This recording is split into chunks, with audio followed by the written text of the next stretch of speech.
හරි. right. එහෙනම් ඔන්න අනුපාත විශ්ලේෂණය යටතේ අද සම්බන්ධ වෙන කොටසේ අනුපාත විශ්ලේෂණය යටතේ සාමාන්‍යයෙන් අපි ගිණුම් කරන්නේ මේනොට මීට කලින් කොටසක මීට කලින් අවස්ථාවේ කොටසක අපි අනුපාත විශ්ලේෂණය කියන එක සම්බන්ධයෙන් යම් ආරම්භයක් යම් ප්‍රවේශ වීමක් අරගෙන තියෙනවා. ඒතර ඒ කතා කිරීමේදී ඒ කතා කරපු දෙයේදී මම ඔබත් එක්ක කතා කරලා තිනවා අපි සාමාන්‍යයෙන් ගිණුම් කරන්නේදී අනුපාතයක් නැත්නම් අනුපාත විශ්ලේෂණයක් කරන්න හේතුව දත්ත දෙකක් අතර පවතින සම්බන්ධතාවය තුල යම් තීරණයක් ගැනීමට යොමු වන ආකාරයක් තමයි අපි අනුපාත විශ්ලේෂණයක් කියලා කතා කරන්නේ යන්නේ. දත්ත දෙකක් යොදා ගනිමින් ඒ දත්ත දෙක සම්බන්ධතාවය ප්‍රමාණාත්මක වගේම සමහරකට ගුණාත්මක පුළුවන් තැන්වලදී සලකා බැලීම වෙනුවෙන් දත්ත දෙකක සම්බන්ධතාවය පරීක්ෂා කොට විග්‍රහ කිරීමක් තමයි අනුපාතයක් තුලින් අපි සාමාන්‍යයෙන් බලාපොරොත්තු වීමක් වෙන්නේ. ඒතර අපි සාමාන්‍යයෙන් අනුපාතයක් තුලින් බලාපොරොත්තු වීමක් වෙන්නේ අන්නේ ක්‍රියාවලිය න. අපි දත්තයක් සාමාන්‍යයෙන් බලාපොරොත්තු වෙන්නේ අන්නේ වගේ ක්‍රියාවලියක් නම් සාමාන්‍ය ක්‍රියාදාමයේ බලාපොරොත්තු වෙන්නේ මේ වගේ දෙයක් නම් ඒ බලාපොරොත්තු වෙන සෑම අවස්ථාවකදී ඒ අපි ක්‍රියාත්මක කරන්න යන සෑම අවස්ථාවකදීම අපි දත්ත දෙකක් යොදා ගන්න යම් નિયમિત තොරතුරක් කරුණක් විග්‍රහ කිරීමක් වෙන්නේ. ඒතකොට ඒ වෙනුවෙන් ව්‍යාපාරයක් විවිධාකාරයේ අනුපාත ප්‍රමාණයක් නිර්මාණය කිරීමක් කරනවා. ඒතකොට ඒ යොදා ගන්න අනුපාත අතර පවතින මේ කියන්නේ ප්‍රමාණය හරි අනුපාතවල වර්ගය හරි තීරණය කරන්න ගොඩාක් වෙලාවට අද තීරණ ගන්න කෙනාට ස්වාධීනත්වයක් තියෙනවා. ඒතකොට ඒ අතර පවතින දේවල් වල අපි සාමාන්‍යයෙන් දන්නවා ඒ අනුපාත තුල තියෙනවා මොකද්ද? සාමාන්‍ය ස්වරූපයේ විවිධත්වයක් තිබ්බට පොදු බවක්. ඒ පොදු බව සලකා බලද්දී තමයි අපි දන්නේ ඒ අනුපාත වල තියෙන පොදු භවයේ තියෙනව මොනවද? සමහරක් වෙලාවට අපි තියෙනවා මොකද්ද? සමහරක් අවස්ථාවලදී අපි දන්නවා මෙන්න මේ දේ. සමහරක් අවස්ථාවලදී ව්‍යාපාරයේ අපි සලකා බලනවා මොකද්ද? ලාභය පිළිබඳව. මේ අනුපාත වලින් සලකා බලනවා ලාභය පිළිබඳව. ඊට කලින් කොටසේදී අපි කතා කරලා තියෙන ලාභය සම්බන්ධතාවයක් තියෙන අනුපාත. ව්‍යාපාරයක ලාභය කොහොමද ව්‍යාපාරයේ අනිකුත් දත්තත් එක්ක සම්බන්ධතාවයකට එන්නේ කියලා තමයි ඊට කලින් කොටසේදී අපි කතා කරලා තියෙන්නේ. එතකොට දැන් මේ කොටසෙන් කතා කරමු අද මෙතනින් එහාට ගිහිල්ලා කොහොමද මේ අනුපාතවල තියෙන ඉදිරි කොටස් වල මොන වගේ දේවල්ද බලන්න තියෙන්නේ කියලා.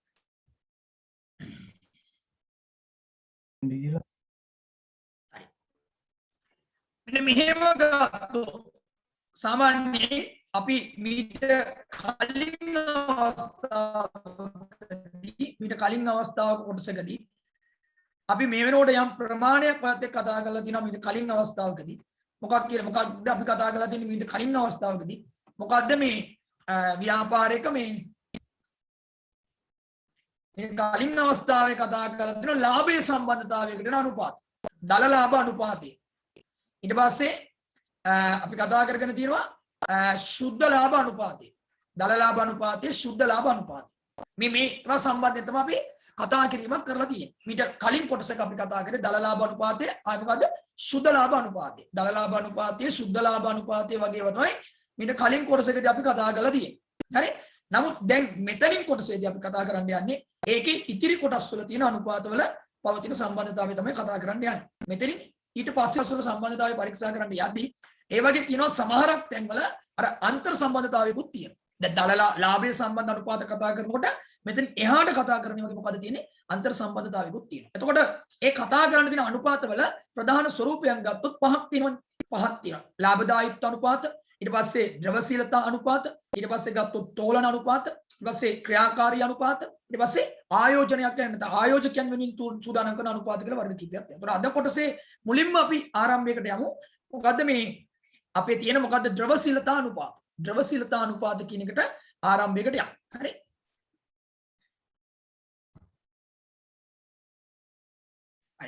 හරි. මෙහෙම බලමු අපි ගිහිල්ලා. මම දැන් මේ කොටසේදී කතා කරන්න යන අද කතා කරන්න යන කොටසේ තියෙන අනුපාතවල මුලින්ම අද අනුපාත වලට අපි සූදානම්ක් ඇරියට දාගමු. අපි කතා කරගන්නේ අද මොකද්ද? ද්‍රවශීලතා අනුපාත.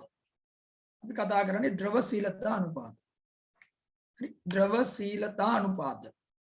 මේ තමයි අද කොටස ද්‍රවශීලතා අනුපාත කියන්නේ. ද්‍රවශීලතා අනුපාත. ඒක අපේ පොයින්ට් එකයි. ද්‍රවශීලතා අනුපාත. එහෙම දාගන්න ද්‍රවශීලතා අනුපාත තමයි අද කොටසේ පොයින්ට් එක. එතකොට මුලින්ම ඔය දැනගන්න ඕන මේ වචනික තේරුම. ඔයා දැනගන්න ඕන මෙන්න මේ වචනික තේරුම. ඔයා දැනගන්න ඕන වචනේ තමයි ද්‍රවශීලතාවය. ඔයා දැනගන්න ඕන වචනේ තමයි ද්‍රවශීලතාවය. මොකද්ද මේ ද්‍රවශීලතාවය කියන්නේ කියලා පළමුව දැනගන්න ඕනේ. ද්‍රවශීලතාවය කියන්නේ කියලා පළවෙනිම දැනගන්න ඕනේ. ඒතකොට ද්‍රවශීලතාවය කියලා සාමාන්‍ය ද්‍රවශීලතාවය කියලා අපි සාමාන්‍යයෙන් කියන්නේ ද්‍රවශීලතාවය කියලා අපි සාමාන්‍යයෙන් කියන්නේ ඔයා අහලක් තියෙනවා මේ වචනේ තේරුම. ද්‍රවශීලතාවය කියලා කියන්නේ ඒ ද්‍රවශීලතාවයේ ක්‍රියාවලියත් එක්ක ද්‍රවශීලතාවය කියන ක්‍රියාවලියත් එක්ක අපි දන්නවා මෙන්න මේ වගේ දෙයක්. මෙන්න මේ වගේ දෙයක්. ඔයා මෙහෙම හිතන්න. අපි සාමාන්‍යයෙන් දන්නවා ද්‍රවශීලයි කියන්නේ ව්‍යාපාරික වත්කම් තියෙනවනේ. මේ ව්‍යාපාරික මෙන්න මේ ව්‍යාපාරික තියෙනවනේ වත්කම්.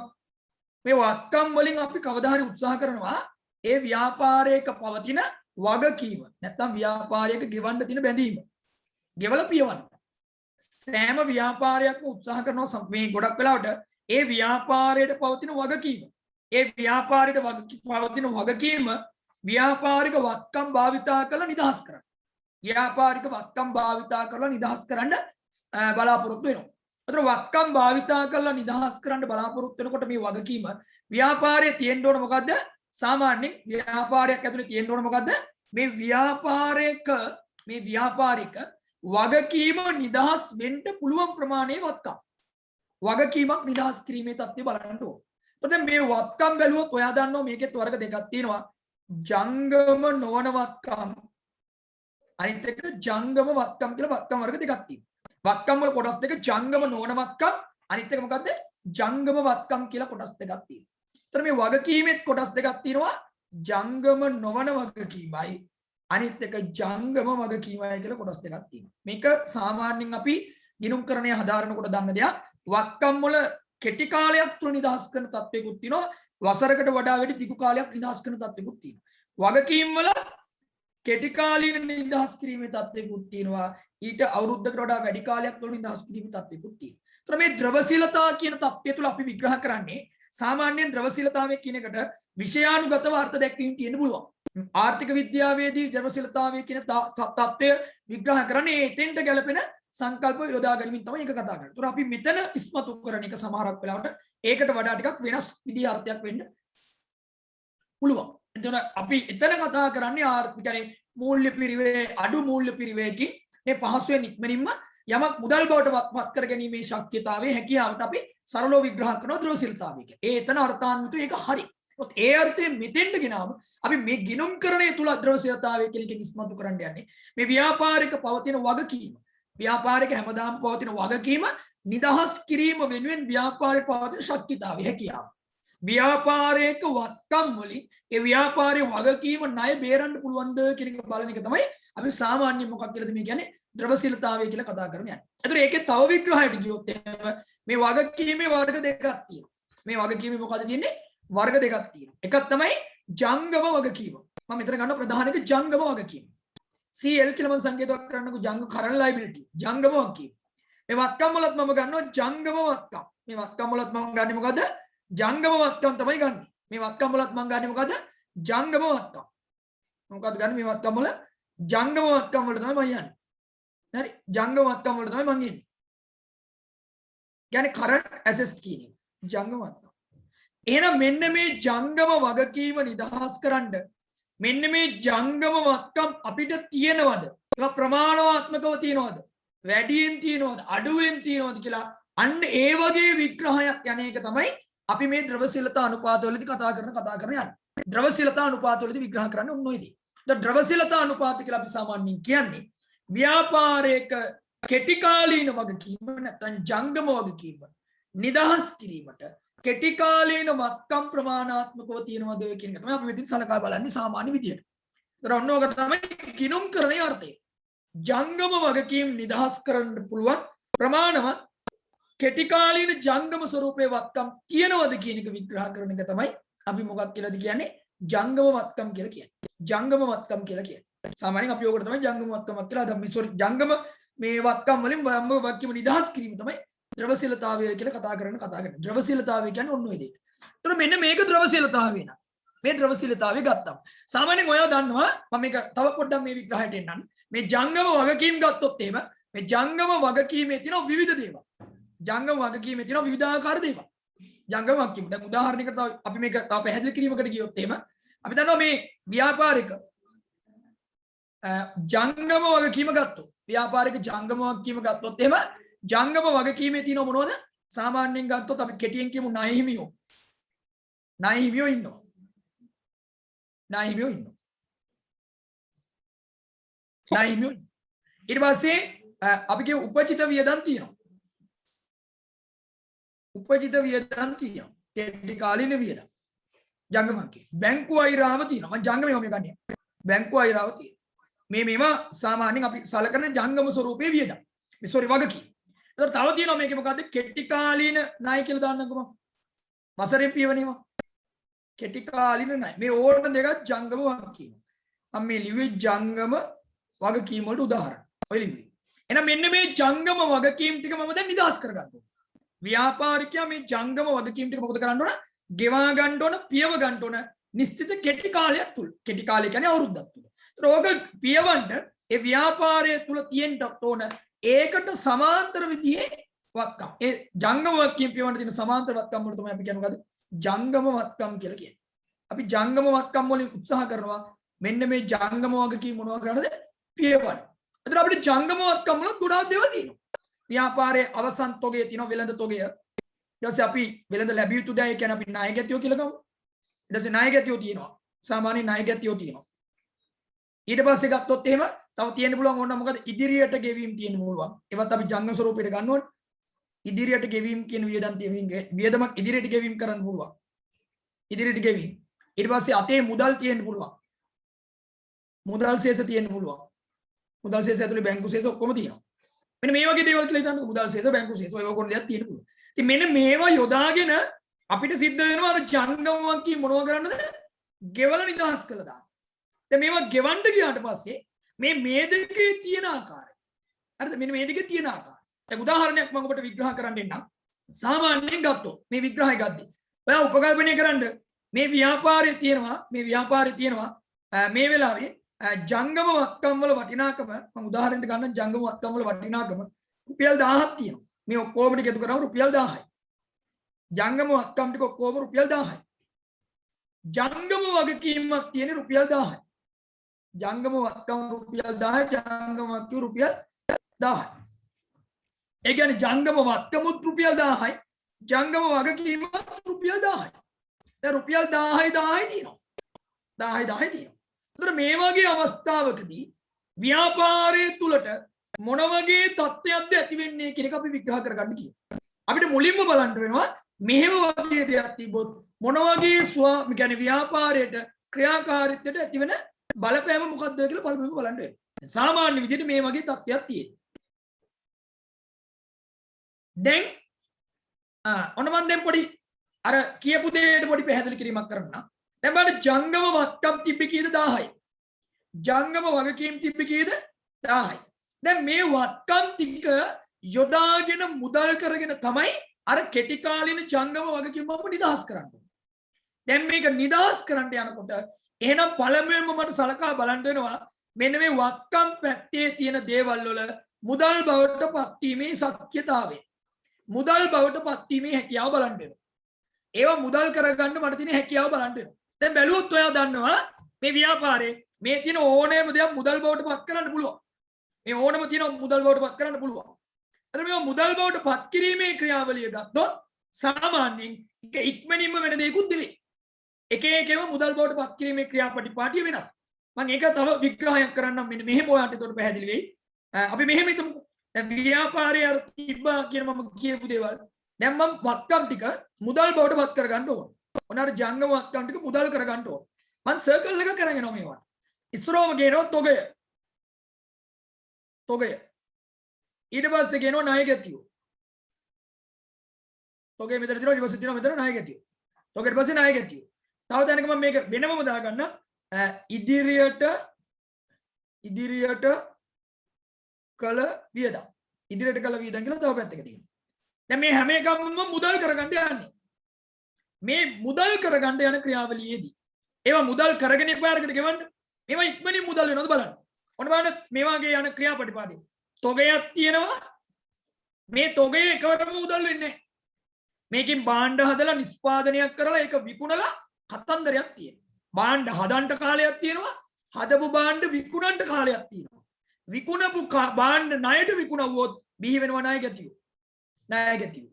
දැන් ණය ගැතියෝ බිහි වෙලා ඊට පස්සේ තමයි යාගේ යම් කාලයක් තියෙන මුදල් ලැබෙන්නේ. දැන් ලොකු කාලයක් තියෙනවා. තොගයක් විකුණලා ණය ගැතියෙක් වෙලා ණය ගැතියෙක් යම් කාලයක ඉඳලා ඊට පස්සේ තමයි මුදලක් බවට පත් වෙන්නේ. බලන්න සර්කල් එක ගිහිල්ලා දෙන්න එන්නේ. ඒව සර්කල් එක ගිහිල්ලා මේ ක්‍රියාවලිය මුල ඉඳලම ආවන. මේ ක්‍රියාවලිය මුල ඉඳලම ආවන. සමහර අවස්ථාවල අපි ගාව තියෙන තොගය අපිට ඕනේ නම් පුළුවන් ණයට විකුණලා කාලයක් තියන්නේ අපිට ඕනේ නම් පුළුවන් ඒක මුදලටම විකුණලා මුදල් කරගන්න. තොගයක් මුදලටම විකුණ ගන්න පුළුවන්. එහෙම කරන්න පුළුවන්. තියෙන තොගේ ණයට නෑ සල්ලි ගත්ත විකුණුවා. හැබැයි එතන තොගයක් විකුණන්න කාලයක් අපිට තියාගන්න උනවා. දවසින් තොගයක් විකිනෙන්නේ නැහැ. ඒකට යම් කාලයක් ඒ භාණ්ඩයේ ස්වභාවය අනුව. දැන් ලී බඩු විකුණන තැනක ලී බඩු විකුණන ක්‍රියාවලිය, සිල්ලර් බඩු විකුණන තැනක සිල්ලර් බඩු විකුණන ආකාරය අතර වෙනසක් තියෙන්න පුළුවන්. ඒද පහසු භාණ්ඩ, විශේෂ භාණ්ඩ, නොසෝ ඔය වගේ නා වෙනසක් තියෙනවා. ඒක එහෙම වෙන්නේ නැහැ. අතන මේ ඉදිරියට කල වියදමක් කියන එක ගත්තොත් මේක වෙනම පැත්තක තම තිබ්බ ඉදිරියට කල වියදම කියන එක. එහෙනම් ඔයාලට පේනවා මේ ඉදිරියට කල වියදම් ගත්තොත්. ඉදිරියට කල වියදමක් කියන්නේ ඉදිරියට කරලා තියෙන්නේ. දැන් ඊළඟ අවුරුද්දටයි මම සල්ලි ගෙවලා තියෙන්නේ. එහෙනම් ඒකේ ප්‍රතිලාභය ආය මුදල් බවට පත් වෙන්නේ නැති වෙන්න පුළුවන්. මොකද ඒකේ ප්‍රතිලාභය මට ලැබෙන්න මොකද වෙන්නේ? යම් කාලයක් තියෙනවා ඒ අවුරුද්දට යන්න ඕන. මේ අවුරුද්දෙත් කුලිය ගෙවලා ඊළඟ අවුරුද්දට මම කුලිය ගෙවුවෝ. ඊළඟ අවුරුද්ද වෙනකම් මේ මුදල නැවත අය කරගන්න බැරි වුණා. එහෙනම් මට ඊළඟ අවුරුද්ද වෙනකම් ඒ ඉදිරියට ගෙවීමේ ප්‍රතිලාභ ලබා ගන්න බලාගෙන ඉන්න. එහෙනම් ඒකත් ප්‍රතිලාභ එක ආය මුදලක් ලැබෙනවා කියන්නේ මොකක්ද? ඒකේ ප්‍රතිලාභ උත්පින්න යම් කාලයක් බලාගෙන ඉන්න වෙනවා. එතකොට මේකේ පේනවා සමහරක් වක්කත් එකම වගේ තියෙනවා. දැන් බැංකුවේ සල්ලි තියෙනවා කියලා හිතන්නකෝ. ඔයාගේ බැංකුවේ සල්ලි තියෙනවා. බැංකු මුදල්. බැංකු මුදල්. අපි සලකනවා සාමාන්‍යයෙන් මේ කොටස් වලදී බැංකුවේ තියෙන සල්ලි මට ඕන වෙලාවක කියලා ගන්න පුළුවන්. දැන් ඕන වෙලාවක මට කියලා ගන්න පුළුවන්. ඒක ඉක්මනින්ම මුදල් කරගන්න පුළුවන්. ඉක්මනින්ම ඒ බැංකුවේ සල්ලි අතට ගන්න පුළුවන්. නැත්නම් ඒ බැංකුවේ තියෙන එකෙන්ම නිදහස් කිරීම කළ ගෙවීම කරන්න ඕන. එහෙනම් සමහරක් ඒ වගේ වලට පේනවා මුදල් කරගැනීමේ හැකියාව වැඩි. දැන් අතේ තියෙන මුදල් වල බැංකුවේ තියෙන මුදල් වල අපි සලකනවා මුදල් කිරීමේ ශක්තිතාවය වෙලා තියෙන්නේ. නැත්නම් මුදල්ම තමයි ඒවා. ඒකනේ අපි ඒවට කියන්නේ මුදල් හා මුදල් සමාන දෑ කියලා.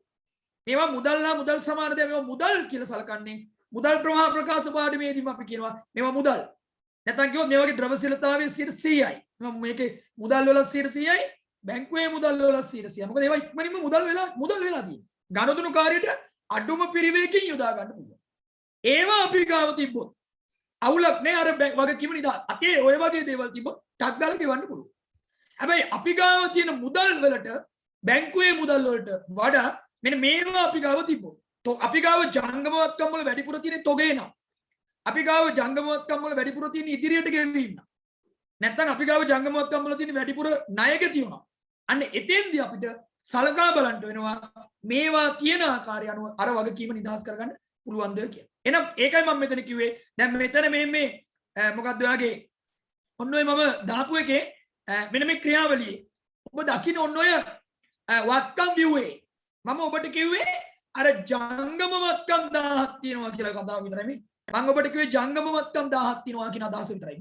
නමුත් ඔබට මම කිව්වේනේ මේ ජංගම වත්කම් ඇතුලේ තොගය කොච්චරක් තියෙනවද? ණය ගැතිය කොච්චරක් තියෙනවද?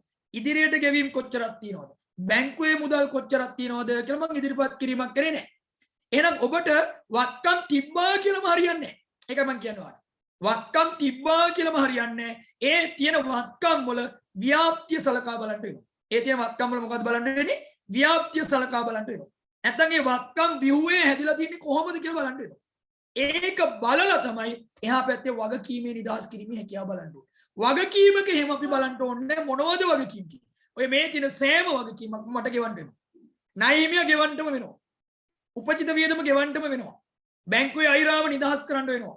කෙටි කාලීන ණය ගෙවන්නම වෙනවා. වගකීම කියන එක ගෙවන්නම වෙනවා මේ ජංගම වගකීම. එහෙනම් ඒක ගෙවන්නේ කවද්ද කියන එක එතන විග්‍රහ කරනවට වඩා වැදගත්. ඒක ගෙවිය යුතුයි.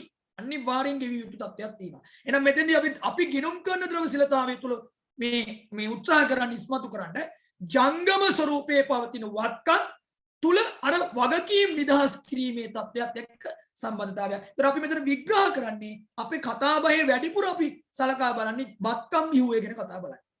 ඒතර ඔන්න ඔය වගේ ව්‍යාපාරික වත්කම් ව්‍යුහය යොදා ගනිමින් වගකීම් නිදහස් කිරීමට යොදා ගන්නවා නම් ජංගම තත්ත්වයක්. අපි ඒක තමයි කතා කරන්නේ ද්‍රවශීලතාවය කියලා අපේ සංකල්ප ඇතුළේ. ජංගම වත්කම් වලින් ජංගම වගකීම් නිදහස් කිරීමේ හැකියාව අපි කියනවා මොකද්ද? ද්‍රවශීලතාවය කියලා කියනවා. ඒතර වත්කම් ව්‍යුහයේ සමහරක් වත්කම් තියෙනවා. උදාහරණයක් කරගෙන දැන් මෙතනම දැම්මොත් මේ තියෙන එක සමහරක් වත්කම් තියෙනවා. ඒ වගේ ද්‍රවශීලතා ගුණය බැලුවොත් එහෙම ඉහළම තියෙනවා. දැන් මුදල් වල ද්‍රවශීලතා ගුණය ඉහළම තියෙනවා. 100ක ද්‍රවශීලතා ගුණයක් තියෙනවා. ඊට සාපේක්ෂව ඉදිරියට ගෙවීම අඩුයි. ඉදිරියට ගෙවීම ඊට සාපේක්ෂව ඉදිරියට ගෙවලානේ. ඒතර ඉදිරියට යනකම් මේක අඩුයි. ණයගතියෝ තව ටිකක් ඊට වඩා වෙනසක් තියෙන්න පුළුවන්. මුදලක් බවට පත් වෙනවා.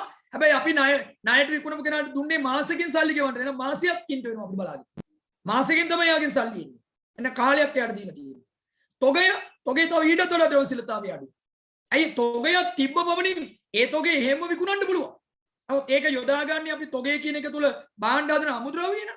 ඒකෙන් භාණ්ඩ හදලා වෙළඳ පොළ හොයාගෙන වෙළඳ පොළෙන් කස්ටමර් ගාවට ගිහිල්ලා කස්ටමර්ට බඩු විකුණලා එයාගේ මුදල් ලැබෙනකන් ඉඳලා ඒකට කාලයක් ඉඳලා ඒ ක්‍රියාවලියක ඉන්නවා. ඒවා අර ඉක්මනින් මුදල් කරනවා කියන දන්න අපිට කියන්න බෑ.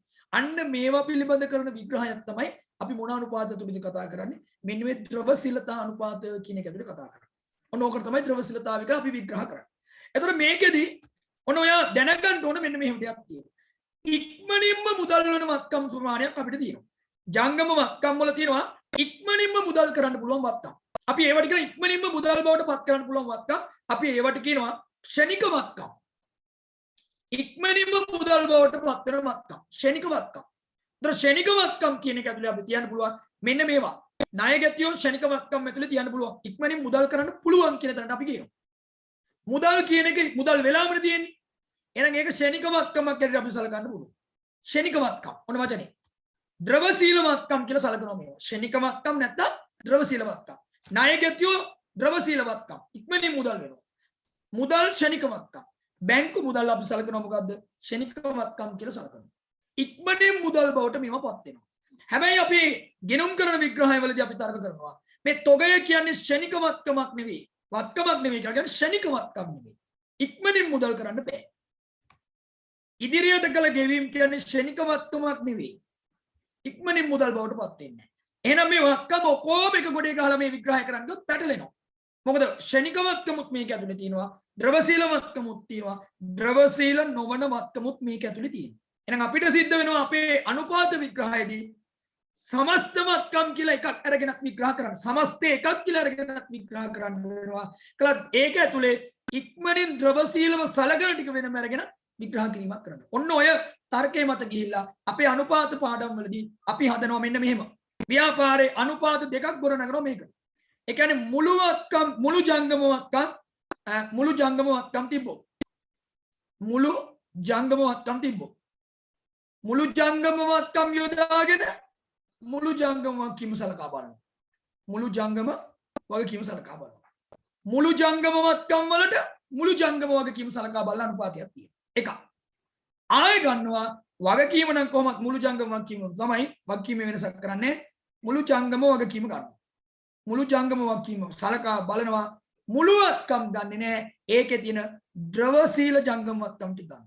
ද්‍රවශීල ජංගම වත්කම් ටික ගන්න. ද්‍රවශීල වත්කම් ටික ගන්න. එහෙනම් මෙතන ඔන්න අනුපාත දෙකක්. මෙතෙන් එක අනුපාතයක් අපිට හදන්න වෙනවා. මේ විග්‍රහයට එක අනුපාතයක් කරනවා. මේ විග්‍රහයට එක අනුපාතයක් කරනවා. එතකොට ද්‍රවශීලතා අනුපාතය අපිට ඉගෙන ගන්න තියෙන අනුපාත දෙකක්. මුළු ජංගම වත්කම් එක මුළු ජංගම වගකීම සලකනවා. අපි ඔකට කියනවා ජංගම අනුපාතය. ඔන්න ඔකට අපි කියනවා ජංගම අනුපාතය. ඔකට කියන්නේ ජංගම අනුපාතය කියලා තමයි කියන්නේ. ජංගම අනුපාතය. අනිත් එකට අපි කියනවා මොකද්ද? ක්ෂණික අනුපාතය.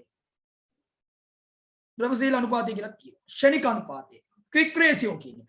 මේ ජංගම අනුපාතයේදී සියල්ල සලකනවා. ජංගම වත්කම් කොම ඔක්කොම. ජංගම වත්කම් කොම ඔක්කොම.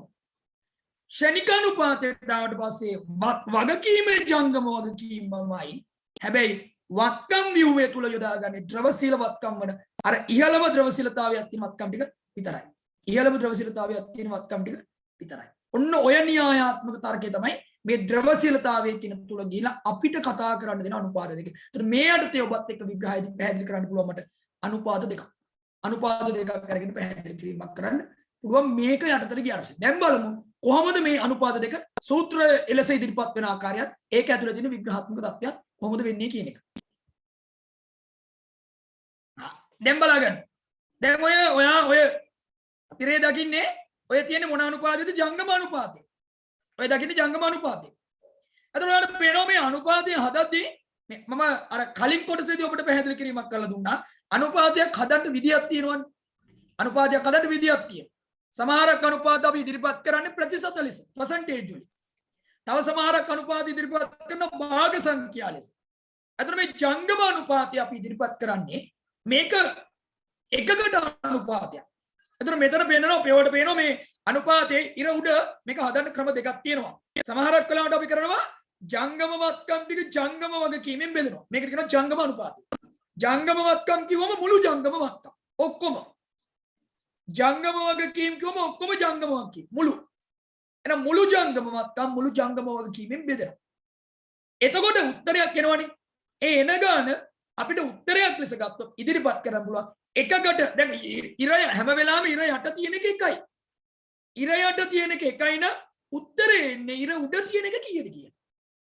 දැන් මෙතන උත්තරයක් ආව කියලා හිතන්නකෝ මේක බෙදලා අපිට පහක් කියලා උත්තරයක් ආවා. ඒකේ අදහස එකක් තියෙනවා නම් ජංගම වගකීම් වත්කම් තියෙනවා ඒ වගේ 5 ගුණයක්. ඉතින් එහෙම වෙන්න නම් ඉර උඩ 500 තියෙන්න ඕන. ඉර යට 100 තියෙන්න. එතකොට එන්නේ 5 එන්නේ. ඒ කියන්නේ ජංගම වත්කම් ජංගම වගකීම වගේ 5 ගුණයක් කියලා තමයි අර්ථවත් කරන්නේ. එතන ඔගේ අනුපාතය හොයන්නේ අපි වැඩි කිරීම කරන්න යන්නේ කරන්න පුළුවන් නමුත් අපි කරන්නේ. ඒක පොදුවේ අපි යොදා ගන්න ආකාරය. ජංගම වත්කම් ජංගම වගකීමෙන් බෙදුවට පස්සේ ඔන්න අපිට හම්බ වෙනවා මොකද්ද? ජංගම අනුපාතය කියන එක හම්බ වෙනවා. ජංගම අනුපාතය කියන එක හම්බ වෙනවා. එතන ඔන්න ඔය බෙදලා ගන්න ස්වරූපයක් තමයි තියෙන්නේ. සමහරක් අවස්ථාවල කට්ටිය මේක හදනවා ජංගම වත්කම් යොදාගෙන අනුපූරකයක් ලෙස හදනවා. අනුපූරකයක්. අපි සාමාන්‍ය අනුපූරකයක් කියන්නේ මෙන්න මේ ස්වරූපයේ ඉදිරිපත් කිරීම. අනුපූරකයක් කියන්නේ මෙන්න මේ වගේ දෙයක්. මෙන්න මේ වගේ විදිහකට. දැන් මෙන්න මේ විදිහට ඕක හදන්න පුළුවන් අපිට. මේ අනුපූරක ස්වරූපයක් වට වෙනවා. අනුපූරකයක් කියන්නේ මැදින් අනුපූරක ලකුණු තියලා දෙපැත්තේ තොරතුරු දෙක ඇතුළත් කරනවා. එතකොට මේකේ උදාහරණයක් කියන්නේ මේ පෙන්නන්නේ මම ජංගමවත්කම් නම් මේ ලක්ෂ 5කට ඔබට පෙන්නන්නේ. මම පෙන්නන්නේ ලක්ෂ 5 ජංගමවත්කම් නම්. එහෙනම් ඉර අනුපූරක ලකුණෙන් එහා පැත්තේ පෙන්නන්නේ ජංගම වගකීම. අනුපූරක ලකුණෙන් එහා පැත්තේ පෙන්නන්නේ ජංගම වගකීම. එහෙනම් ඔන්න ඔහොම අපිට ඉදිරිපත් කිරීමක් කරන්න පුළුවන්. ඔන්න ඔය විදිහේ ඉදිරිපත් කිරීමක් කරන්නත් පුළුවන්. එතනත් ඉදිරිපත් වෙලා තියෙන්නේ මොකද්ද? අනුපූරක දෙකම ඉදිරිපත් කරනවා. නමුත් අර ගොඩාක්ම අපි යොදා ගන්න ආකාරයේ ගොඩාක් වෙලාවට අපි යොදාගන්නේ මෙන්න මේ ස්වරූපය තමයි ගොඩක් යොදාගන්නේ මේ ජංගම ස්වරූපය අනුපාතය. මෙන්න මේ ස්වරූපය තමයි අපි යොදා ගැනීමක් කරන්නේ. මෙන්න මේක තමයි අපි වැඩිපුර භාවිතා කරන්නේ ජංගම අනුපාතය ලෙස ජංගමවත්කම් ජංගමවත්කම් බෙද. හරිද? ඔක තමයි අනුපාතය. හරිනේ? ජංගමවත්කම් ජංගමවත්කම් බෙද. දැන් ඔයාලට මම උතන පොඩි තව අමතර විග්‍රහයක් කරන්න යනවා. දැන් මම මේකේ පිළිතුර ගත්තා කියලා හිතන්නකෝ. මම මේකේ පිළිතුර ගත්තා. දැන් මට මේ පිළිතුර එන්න පුළුවන් අභ්‍යාසයකදී 1යි කියලා උත්තරේ එන්න පුළුවන්. මේකේ පිළිතුර එන්න පුළුවන් අභ්‍යාසය 1යි කියලා. ඒ කියන්නේ ওই දෙක සමානයි කියන එකනේ. ජංගම අනුපාතය 1යි කියන්නේ වත්කම් වගකීමට සමානයි. ජංගම. ඕක එන්න පුළුවන් 2යි කියන. ඒ කියන්නේ ජංගම වගකීමක වගේ ජංගම වත්කම දෙගුණයක් තියෙනවා කියනවා. ඕක එන්න පුළුවන් අපි කියමුකෝ ඒක සාමාන්‍යයෙන් ගත්තොත් 5 ගුණයක්. වර 5. ඒ කියන්නේ ජංගම වගකීම වගේ ජංගම වත්කම් 5 ගුණයක් තියෙනවා කියලා උත්තරේ එන්න පුළුවන්. එහෙනම් උත්තරේ පිළිහිටන්න පුළුවන් ආකාර තමයි 1යි කියලා පිළිහිටන්න පුළුවන්. එකට වඩා අඩුයි කියලා පිළිහිටන්න පුළුවන්.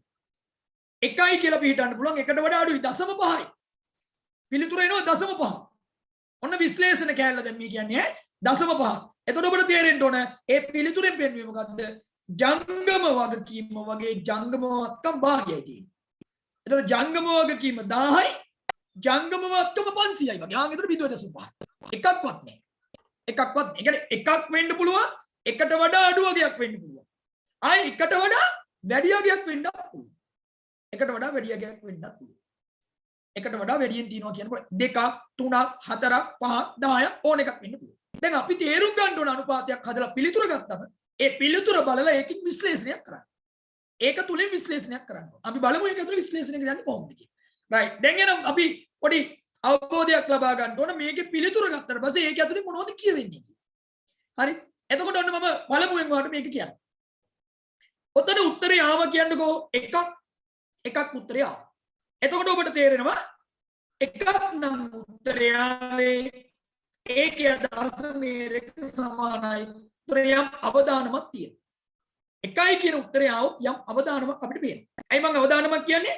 ඔයා හිතන්න ජංගම වත්කම් ඇතුලේ තොගේ තියෙනවා. තොගේ අපි තියාගෙන ඉන්නවා විකුණලා මුදල් කරලා ගෙවන්නම් කියලා. අවාසනාවකට තොගේ විකුණන්න පෙර හානි වෙනවා. විනාශ වෙනවා. නේ? තොගයක් හානි වෙනවා විනාශ වෙනවා. එතකොට මේ තොගේ විකුණු තත්ත්වේ නේ. එතකොට අපිට තොගෙන් අයින් කරන්න ඕන. දැන් කඩේ මුදලාලි කඩේට විකුණන්න බඩු ගෙනල්ලා තිනවා. තොග විකුණන්න තියාගෙන ඉන්න තොගේ යම් ස්වභාවික ආපදාවක් හේතුවෙන් ඩැමේජ් වෙනවා. ඒතර මුදලාලිට ඒවා විකුණ ගන්න බෑ. හැබැයි මුදලාලියකට මුදල් යොදවලා ආයෝජනය කරලා තියෙනවා. එහෙනම් මුදලාලි ඒක හිතාන තමයි වගකීමක් ගෙවන්නම් කියලා ක්‍රියාත්මක වෙන්නේ. දැන් ඒක නැති වුණාට පස්සේ අන්න ජංගමවත්කම් පැත්තක් අඩු වෙලා යනවා. එතකොට ව්‍යාපාරයේ මොකද වෙන්න පුළුවන්? ගෙවීමේ ශක්තියතාවය නැති වෙන්න පුළුවන්. අන්න කෙටි කාලීන මූල්‍ය ස්ථාවරත්වය දුර්වලයි. නේ ෂෝට් ටර්ම් ෆයිනෑන්ස් ස්ටැබිලිටි එක මොකද වෙන්නේ? ඩ්‍රොප් වෙලා යනවා ඔය කියන කතාවත් එක්ක. එහෙනම් එතකොට එයාට ඒක මේ ගෙවන්න ආයෙ වෙනවත්කම් හොයාගන්න වෙනවා. එකයි කියන එකේ අවදානමක් තියෙනවා. යම් හෝවත්කමක් අපිට මුදල් කරගන්න බැරි වුණොත් යම් වත්කමක් මුදල් කරගන්න බැරි වුණොත් ඔන්න මොකද වෙන්නේ? අර ක්‍රියාදාමයේ මොකද වෙන්නේ? එන හිටින්න පුළුවන්. ඕක එකට වඩා අඩු වගයක් ආවොත් ඔය උත්තරේ එකට වඩා අඩු වගයක් ආවොත් එතනින් අදහස් කරන්නේ අඩුම තරමේ මේක තියෙන මට්ටමවත් නිදහස් කරන්න ප්‍රමාණවත්තාව යන්නේ. ඒ කියන්නේ ජංගමවත්කම් තියෙනවා 5000 උඩ තියෙන ඊටත් වඩා අඩුයි. එහෙනම් තව මට මදි. කෙටි කාලීනව තවමදි නිදහස් වෙන්න. නා ආයෙ මට කොහෙන් හරි අර මුදල් සම්පාදනය කරගන්න ඕන කෙටි කාලීන මාර්ග. කොහෙන් හරි. කෙටි කාලීන මුදල් බවට පත් වෙන මාර්ග ආයෙ හොයා ගන්න ඕන. එතනත් අවදානමක් තියෙනවා. කියන්නේ එකයි කිව්වත් යම් අවදානමක් තියෙනවා අර වගේ හේතුවක් නිසා. එකට අඩුයි කියන්නේ අවදානමක් තියෙනවා. එහෙනම් ඔබ දැන් තර්ක කරගන්න ඕන හරියට. වඩාත්ම මෙතන හොඳ වෙන්නේ පිළිතුර එකට වඩා වැඩියෙන් පිළිහිටීම හොඳයි. එකට වඩා වැඩියෙන් පිළිතුර පිළිහිටනවා නම් කෙටි කාලීන ද්‍රවශීලතාවය යහපත් කියලා වෙන්නේ. කෙටි කාලීන ද්‍රවශීලතාවය යහපත් කියලා අදහසක් කරනවා එකට වඩා වැඩියෙන් තිබ්බා. එතකොට එකට වැඩි කිව්වොත් ඒකේ සීමාවක් නැහැනේ. දෙක කිව්වොත් එකට වැඩි. දෙක තුන 100 කිව්වොත් එකට වැඩි.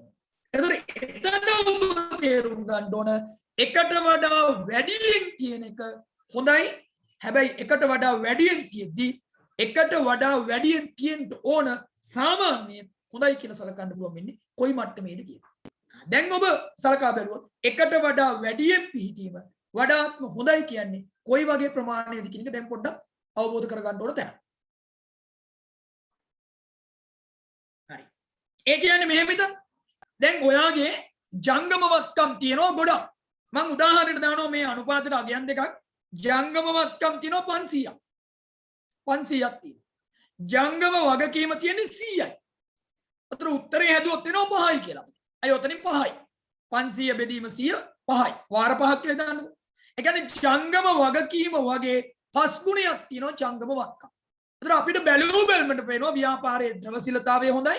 යහපත් සුභවාදී කියන අදහස එනවා. හොඳයි කියන අදහසට ඔබ එනවා. හැබැයි ඒක සුභවාදී කියන තැනට ඔබ ආවට එතන එන ගැටලුව තමයි. ඔබ සුභවාදී කියලා එක දැක්කට එතන එන ගැටලුව. ඔබ සුභවාදී කියලා දැක්කට එතන එන ගැටලුව තමයි. එතන ගැටලුවක් නේ මම කියන්නේ එතන එන අපේ නොදකින පැත්ත තමයි පස් කියන්නේ වාර 5 ගුණයක වත්කම් වලට මම සල්ලි යොදවලා තියෙනවා. ඔබ හිතන්න ඔබ ওই වත්කම් ඇතුලේ වැඩිපුර තියාගෙන ඉන්නේ ජංගම වත්කම් වල තොගය. ඔයා තොගයක් මිලදී ගන්න සල්ලි යොදවලා තියෙනවා. වැඩි ජංගම වත්කම් ප්‍රමාණයක් මිලදී ගන්න සල්ලි යොදවලා තියෙනවා. හැබැයි ඒක තාම මුදල් කරගන්නකම් වත්කම් වෙලා තියෙනවා.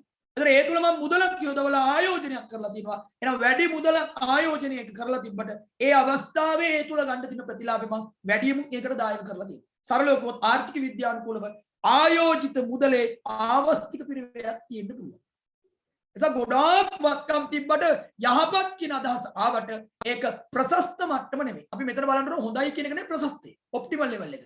ප්‍රශස්ත මට්ටම කියලා කියන්නේ මේ වත්කම් ගොඩාක් තියෙන එක නෙමෙයි. එකක් තිබ්බොත් අවදානමක් තියෙනවා කියලා අපි දකිනවනේ. එහෙනම් ප්‍රශස්තයි කියන්නේ උපරි මේ අනුපාතය ඔබ තේරුම් ගන්න හොඳ මට්ටමක තියෙනවා කියලා සලකන්නේ කොයි වෙලාවටද? අනුපාතයේ උත්තරේ දෙකක් එනවනම් හොඳයි කියලා කියන්නේ. ප්‍රශස්තයි කියලා කියන්නේ. 3ක් තිබ්බත් හොඳයි 4ක් තිබ්බත් හොඳයි 5ක් තිබ්බත් හොඳයි. ප්‍රශස්තයි කියන්නේ වත්කම් තියෙන්නේ වගකීමට ගැළපෙන සීමා මට්ටම. එකක් තිබ්බොත් අවදානමක් තියෙනවා. එකක් තිබ්බොත් අවදානමක් තියෙනවා. එකකට තව එකක් වැඩියෙන් තිබ්බට කමන්නේ. ඒතර එකක් නැතිනොත් තව එකක් තියෙනවා. එකක් නැතිනොත් තව එකක් තියෙනවා කියලා 10ක් විතර තියාගත්තොත් අපිට හොඳයි කියලා පේනවාට ඒකේ ආයෝජිත මුදලේ ආවස්තික පිරිවැයක් තියෙන නිසා ව්‍යාපාරයේ කෙටි කාලීන මූල්‍ය ස්ථාවරත්වයේ කියන්නේ දුර්වල පැත්තක් පෙන්වන්න කරන්න පුළුවන්. සල්ලි දාලා තිබ්බ පමණින් අපිට ප්‍රතිලාභින්නේ නැහැ නේද? අන්න ඒ වගේ. පැහැදිලිද? අන්න ඒ වගේ අර්ථයක් තමයි මෙතනින් තියෙන නිසා හොඳට මතක තියාගන්න. මේ අනුපාතය ප්‍රශස්තයි කියලා අපි සලකන්නේ කොහොම තියෙන එකද? අනුපාතය ප්‍රශස්තයි කියන්නේ උත්තරේ දෙකක් එනවා නම්. මොකද ඔබට විශ්ලේෂණය කරලා ලියන තැනක ඇහුවොත් එහෙම ව්‍යාපාර දෙකක මෙන්න ජංගම අනුපාතය එක ව්‍යාපාරික 2යි එක ව්‍යාපාරික 3යි එක ව්‍යාපාරික 5යි දස 5යි මේකේ සත්‍ය පිළිතුර වන්නේ කියලා ප්‍රශ්නයක විග්‍රහයක් යම් තැනක ඇහුවොත් ඔබට අවස්ථාව තියෙන්න ඕනේ වෙලා හැකියාව අර විග්‍රහය තැනට ගිහලා උත්තරේ ගන්න. එහෙනම් හොඳට බලන්න යන්න මේ අනුපාතය ප්‍රශස්තයි කියලා අපි සලකන්නේ පිළිතුර දෙකක සීමාවේ පිහිටා ගැනීම. තුනත් හොඳ නෑ කියලා නෙමෙයි කියන්නේ අර ප්‍රශස්තයි කියන සීමාවත් එක්ක බලද්දි අරක තමයි වඩාත් හොඳ දෙවෙනි දෙකක් තියෙන. එකක් තියෙනකේ අවදානමක් තියෙනවා. එකට වඩා අඩුයි කියන්නේ අවදානමක් තියෙනවා. ගෙවන්න වෙන්නේ. හැබැයි දෙකකට වඩා ප්‍රමාණයක් තුල පවත්වා ගන්න නම් ද්‍රවශීලතාවය හොඳයි කියලා කියනවා. ඔයක තමයි ඔය අනුපාතය ඔබ දැනගන්න ඕන කාරණා. ඔය එකක්. දැන් ඊළඟ ගැටලුවක් අපිට එනවා. දැන් ජංගම මත්කම් ජංගම වගකීමෙන් බෙදලානේ ගත්තේ. අභ්‍යාසයක මේවාම ඔයාලට ජංගම මත්කම් ටික එකතු කරගන්න, ජංගම වගකීම් ටික එකතු කරගන්න බෙදලා පිළිතුරු හොයාගන්න. අගේ ආදේශෙන්නේ තියෙන්නේ. එතකොට මෙතන එනවා තව ගැටලුවක්. මම දැන් ඔබට මේකේ මුල් පැහැදිලි කිරීමේදී කියලා තියෙනවා. ජංගම වත්කම් ඇතුලේ තියෙනවා ද්‍රවශීල වත්කම් කියලා જાතියක්. ඉක්මනින් මුදල් වෙන වත්කම් කියලා જાතියක් තියෙනවා. ජංගම වත්කම් ඇතුලේ තියෙනවා ඉක්මනින් මුදල් වෙන්නේ නැහැ කියන වත්කම් જાතිකුත් තියෙනවා. ඉක්මනින් මුදල් වෙන්නේ. ඒවා ඉක්මනින් මුදල් බවට පත් වෙන්නේ. එතකොට ඒවා ඉක්මනින් මුදල් බවට පත් වෙන්නේ නැත්තම් ඉක්මනින් මුදල් බවට පත් වෙන්නේ නැත්තම් අපි ඒවත් දාලානේ දැන් මේ විග්‍රහය කරේ. අපිට මේකේ හොඳම අදහසක් ගන්න නම් අපි මේ අනුපාතයට අමතරව තව අනුපාතයක් හදන්න ඕනේ. ඒ හදන අනුපාතේ වෙනසකට ලක් වෙන එකම සාධකය තමයි වෙනසක් බවට පත් වෙන එකම පොයින්ට් එක තමයි මොකද්ද? කෙටි කාලීන ස්වරූපයේ තියෙන වත්කම් වෙන ජංගම වත්කම් ඇතුලේ ද්‍රවශීලම වත්කම් ටික ගන්න. එකම වෙනස මේ සූත්‍රෙමයි. හොඳට මතක තියාගන්න. මේකමයි සූත්‍රේ වෙනස බවට පත් වෙන්නේ ජංගම වත්කම් වල සියලුම ජංගම වත්කම් ටික ගන්නෙ නෑ. ඉක්මනින් මුදල් වෙන වත්කම් ටික එතෙන්ට ගියේ. අපි එන්නේ අනුපාතයට කියනවා ෂණික අනුපාතය කියලා කියනවා. මේකෙන්මයි හැදෙන්නේ ෂණික අනුපාතය.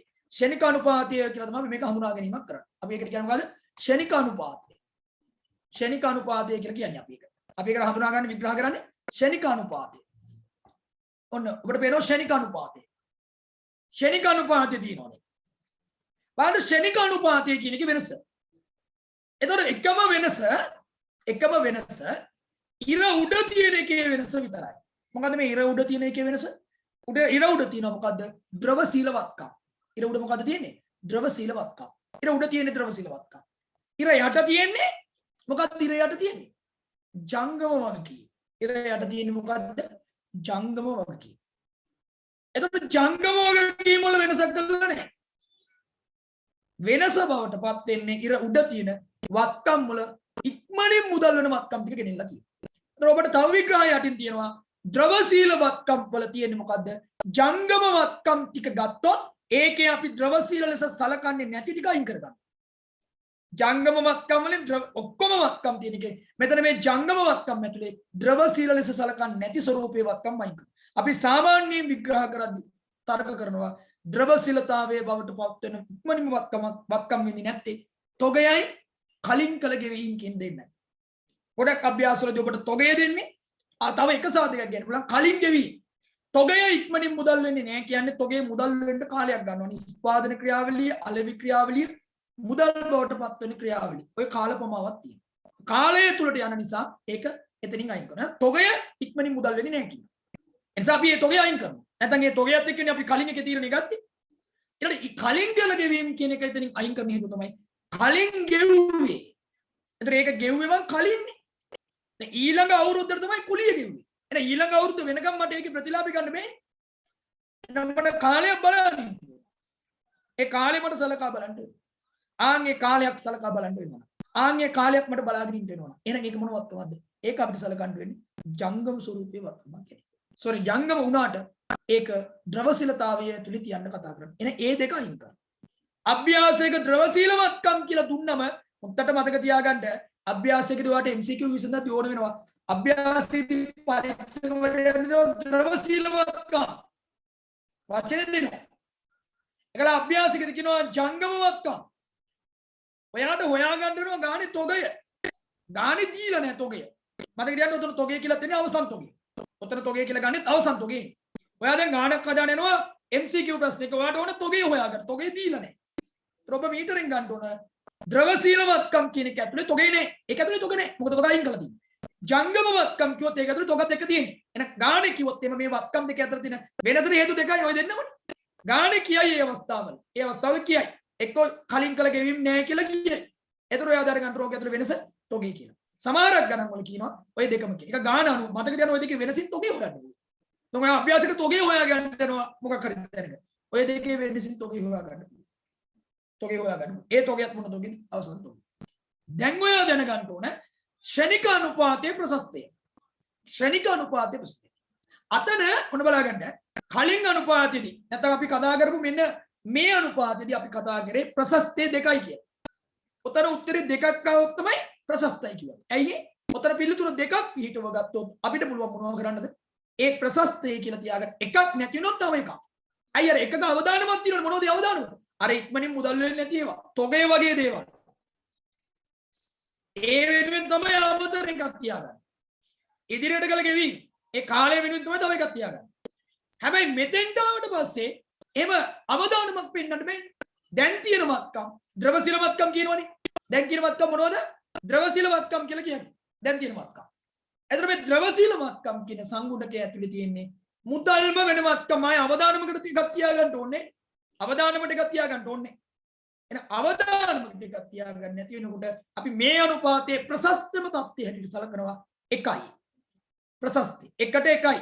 ජංගම වගකීම 1යි නම් ද්‍රවශීල වත්කම් 1ක් තියෙන එක තමයි ප්‍රශස්තයි කියලා කියන්නේ. මේ වැඩියෙන් ඕනේ ප්‍රශස්ති. ඔබ දැනගන්න අතන ප්‍රශස්තිය දෙකක් වෙනකොට මෙතන ප්‍රශස්තිය වෙන්නේ 1යි.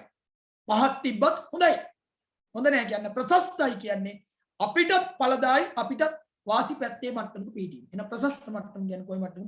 එකක් තියෙන එක තමයි ප්‍රශස්ත මට්ටම විදිහට සලකා බැලීම කරන්නේ. පැහැදිලි? ප්‍රශස්තිය කියන්නේ ඔන්න ඕක. ප්‍රශස්ත විග්‍රහය යන්නේ ආන්නේ. ඉතින් ඔන්න ඔය දෙක තමයි ඔබ මේ ජංගම අනුපාතයයි ද්‍රවශීල අනුපාතය ඇතුලේ තියෙන ක්ෂණිකවත්කම් අනුපාතයයි කියලා කතා කරන් තියෙන අනුපාත දෙක මෙතෙන්දි කතා කරගෙන යන්න. අපිට ඊළඟ මේවා තියෙන්නේ පුළුවන් තරමක් අභ්‍යාසයකදී අභ්‍යාසය දෙන අගයන් ටික යොදාගෙන අගයන් ආදේශ කරලා පිළිතුරක් ගන්න විතරයි තියෙන්නේ. ඒ පිළිතුර ගන්න උත්තරේ විතරක් ඇහුවොත් උත්තරේ හදලා ඉරක් ගන්න වෙන්න පුළුවන්. නැත්නම් උත්තරේ ගණනය කරලා පෙන්නන්න වෙන්න පුළුවන් පිළිතුර. තව අවස්ථාවල මේක ඇනලිසිස් පාර්ට් එක දුන්නා. මම මේක ඇනලිසිස් පාර්ට් එක කියලා කියන්නේ ඔබට අභ්‍යාසෙ මේවා දුන්නම විග්‍රහ කරන්න. දැන් වර්තමාන විග්‍රහාත්මක පේපර්ස් තියෙන නිසා විග්‍රහයක් දුන්නම ඔබට හැකියාවක් තියෙන්න ඕනේ. ඒකේ විග්‍රහාත්මක තත්ත්වයට යන්න. ඇයි මේක උනේ? මොකද්ද මේකට හේතුව? මොකද්ද මෙතෙන්දි සලකා බලන්නේ? මොකද්ද මෙතෙන්දි වැදගත්ම දේවල් කියලා සලකා බලන්න හැකියාව. ඒවත් සලකා බලලා ඔය ක්‍රියාපටිපාටියට යන්න උනොත් ඒ තැන් වල අවබෝධය තියාගන්න. මෙන්න මේ වගේ දෙයක් තියෙනවා. එහෙනම් ඔන්න ඔය අනුපාත දෙක තමයි ඔතන ඔබට මේ කොටසට සම්බන්ධව මේ කොටසට සම්බන්ධව හඳුනා ගන්න තියෙන අභ්‍යාස ටික. ඔය කොටසට සම්බන්ධව. ඔය කොටසට සම්බන්ධව හඳුනා ගන්න තියෙන අභ්‍යාස දෙක ඕකම තමයි. එතකොට එක ක්ෂණික අනුපාතය අනිත් එක මොකද්ද? ද්‍රවශීල වත්කම් මේ ජංගම අනුපාතයෙන් අනුපාතය තමයි තියෙන්නේ.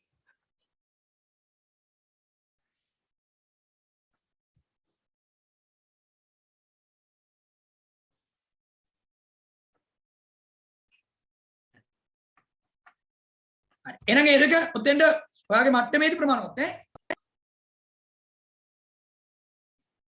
අපි එහෙනම් දැන් ඔය අනුපාත දෙකෙන් ඔය කතාවත් දැන් තේරුම් ගත්තනේ. ඔය කතාවත් ඔය අනුපාත දෙකෙන් තේරුම් ගත්තා. හරි. ඊළඟ අනුපාත ස්වරූපය දැන් මේ අපි ඊළඟට අපිට කතා කරන්න තියෙන අනුපාතවල ඊළඟ ස්වරූපයක්. ඒ අනුපාතවල තියෙන ඊළඟ ස්වරූපය තමයි අපි ඒකට දානවා ක්‍රියාකාරී අනුපාත. ක්‍රියාකාරීත්වය. ක්‍රියාකාරී අනුපාත. හරි ක්‍රියාකාරී අනුපාත. ඇක්ටිවිටි රේෂියෝ කියලා කියන්නේ ක්‍රියාකාරීත්වය. ක්‍රියාකාරී බව තමයි පෙන්වන්නේ. ක්‍රියාකාරී අනුපාත. මෙතන තමයි ටිකක් වැඩි අනුපාත ප්‍රමාණයක් තියෙන්නේ. වැඩි විග්‍රහාත්මක අනුපාත ප්‍රමාණයක් තියෙන්නේ මෙතන. ක්‍රියාකාරී අනුපාත. හරි ක්‍රියාකාරී අනුපාත. මම ව්‍යාපාරයේ ක්‍රියාකාරීත්වය ගන්නම් මෙන්න මෙහෙම. ව්‍යාපාරයේ ක්‍රියාකාරීත්වය ගන්නම් මෙහෙම. සාමාන්‍ය ව්‍යාපාරය ඔයා දන්නවා ප්‍රධාන තුන් දෙනෙක් මම ගන්නම්කෝ. ව්‍යාපාරික ප්‍රධාන තුන් දෙනෙක්. අපි කෙනෙකුට ණය වෙනවා. මම මෙහෙම ගන්නම්. අපි කෙනෙකුට ණය වෙනවා. ණය හිමියෝ ඉන්නවා. අපි කෙනෙකුට ණය වෙන්නේ ණයට බඩු ගත්තමනේ. මම තුන් දෙනෙක් ගන්නම් මේ විග්‍රහයේදී. පැහැදිලි කිරීම. අපි කෙනෙකුට ණය වෙනවා. ණය හිමියෙක් බිහි වෙනවා. ඒ ණය වුණ හේතුව බලුවොත් ඇයි එයාගෙන් භාණ්ඩ අරගෙන. එහෙනම් එයාගෙන් අපිට තොගයක් හැදෙනවා. අපි කෙනෙකුට ණය වෙලා අපි තොගයක් හදා ගන්නවා. මේ තොගයක් හදලා sorry මේ ණය හිමියගෙන් අපි තොගයක් ගන්නවා. මේ තොගේ ගත්තට පස්සේ මොකද කරන්නේ? මේ ගන්න තොගය අපි මොකද කරන්නේ? භාණ්ඩයක් හදලා තව කෙනෙකුට විකුණනවා. ඒ විකුණද්දි මට හැදෙන්න පුළුවන් කවුද? ණයගැතියෙක් හැදෙන්න පුළුවන්. මෙන්න මේ තුනේ ඇතුළේ විත්‍රාය තමයි යන්නේ. ණයගැතියෙක් හැදෙන්න පුළුවන්. ණයගැතියෙක් හැදෙන්න පුළුවන්. ඕකනේ වෙන්නේ. ණයගැතියෙක් හැදෙනවා. සාමාන්‍යයෙන් මේ විදිහට තමයි මේ ක්‍රියාකාරීත්වය යන්නේ. ණයගැතියෙක් හැදෙනවා. මෙතෙන් දැන් එහෙනම් ඔයා බලාගන්න මෙන්න මේ තුන ඇතුළේ තමයි අපි ක්‍රියාකාරීත්වය බලන්නේ. දැන් ඔයාගේ සාමාන්‍ය ක්‍රියාවලිය යන්නේ ඕක මොතෙන්. තව ඕන්න මට මේකට මුදල් ගේන්නත් පුළුවන්. ණයගැතියේ මුදල් බවට පත් වෙන ක්‍රියාවලිය මුදලකුත් වෙනවා. ඒ ක්‍රියාකාරීත්වය ගන්න පුළුවන්. මම ඒක ඇල්ල මෙතෙන් ඇඩ් කරගන්නේ නැතුව මේ තුنين ක්‍රියාකාරීත්වය පෙන්නන්නම්කො මේ තුنين. දැන් ඔයත් මෙතනින් තේරුම් ගන්න ඕන සාමාන්‍යයෙන් අපි ගණන් හදනකොට. ඒකල විකාපාරේ භාණ්ඩ විකුණනවනේ. ව්‍යාපාරයක් භාණ්ඩ විකුණනවා. ඒ විකිණීමේදී යම් ක්‍රියාවලියක් තියෙනවා. එතකොට මෙතෙන් සම්බන්ධතාවය තියෙනවා. ව්‍යාපාරික මේ තොගය එක්ක සම්බන්ධ වෙනවා. සාමාන්‍යයෙන් ගත්තොත් මේ තොගය කියන එකත් එක්ක සම්බන්ධ වෙනවා මෙන්න මේ ආකාර දෙක. මේ තොගයක් විකුණුවට පස්සේ අපි දන්නවා අපි ව්‍යාපාරයේ තොගය විකුණනවනේ. ව්‍යාපාරික තොගය විකුණන. ඒ විකුණපු තොගේ වටිනාකම. අපි විකුණන ලද තොග වටිනාකමට අපි වචනයක් දානවා විකුණුම් පිරිවැය. විකුණුම් පිරිවැය. විකුණන ලද තොග වටිනාකමට අපි දාන්නේ මොකක්ද? විකුණුම් පිරිවැය. විකුණපු තොගය.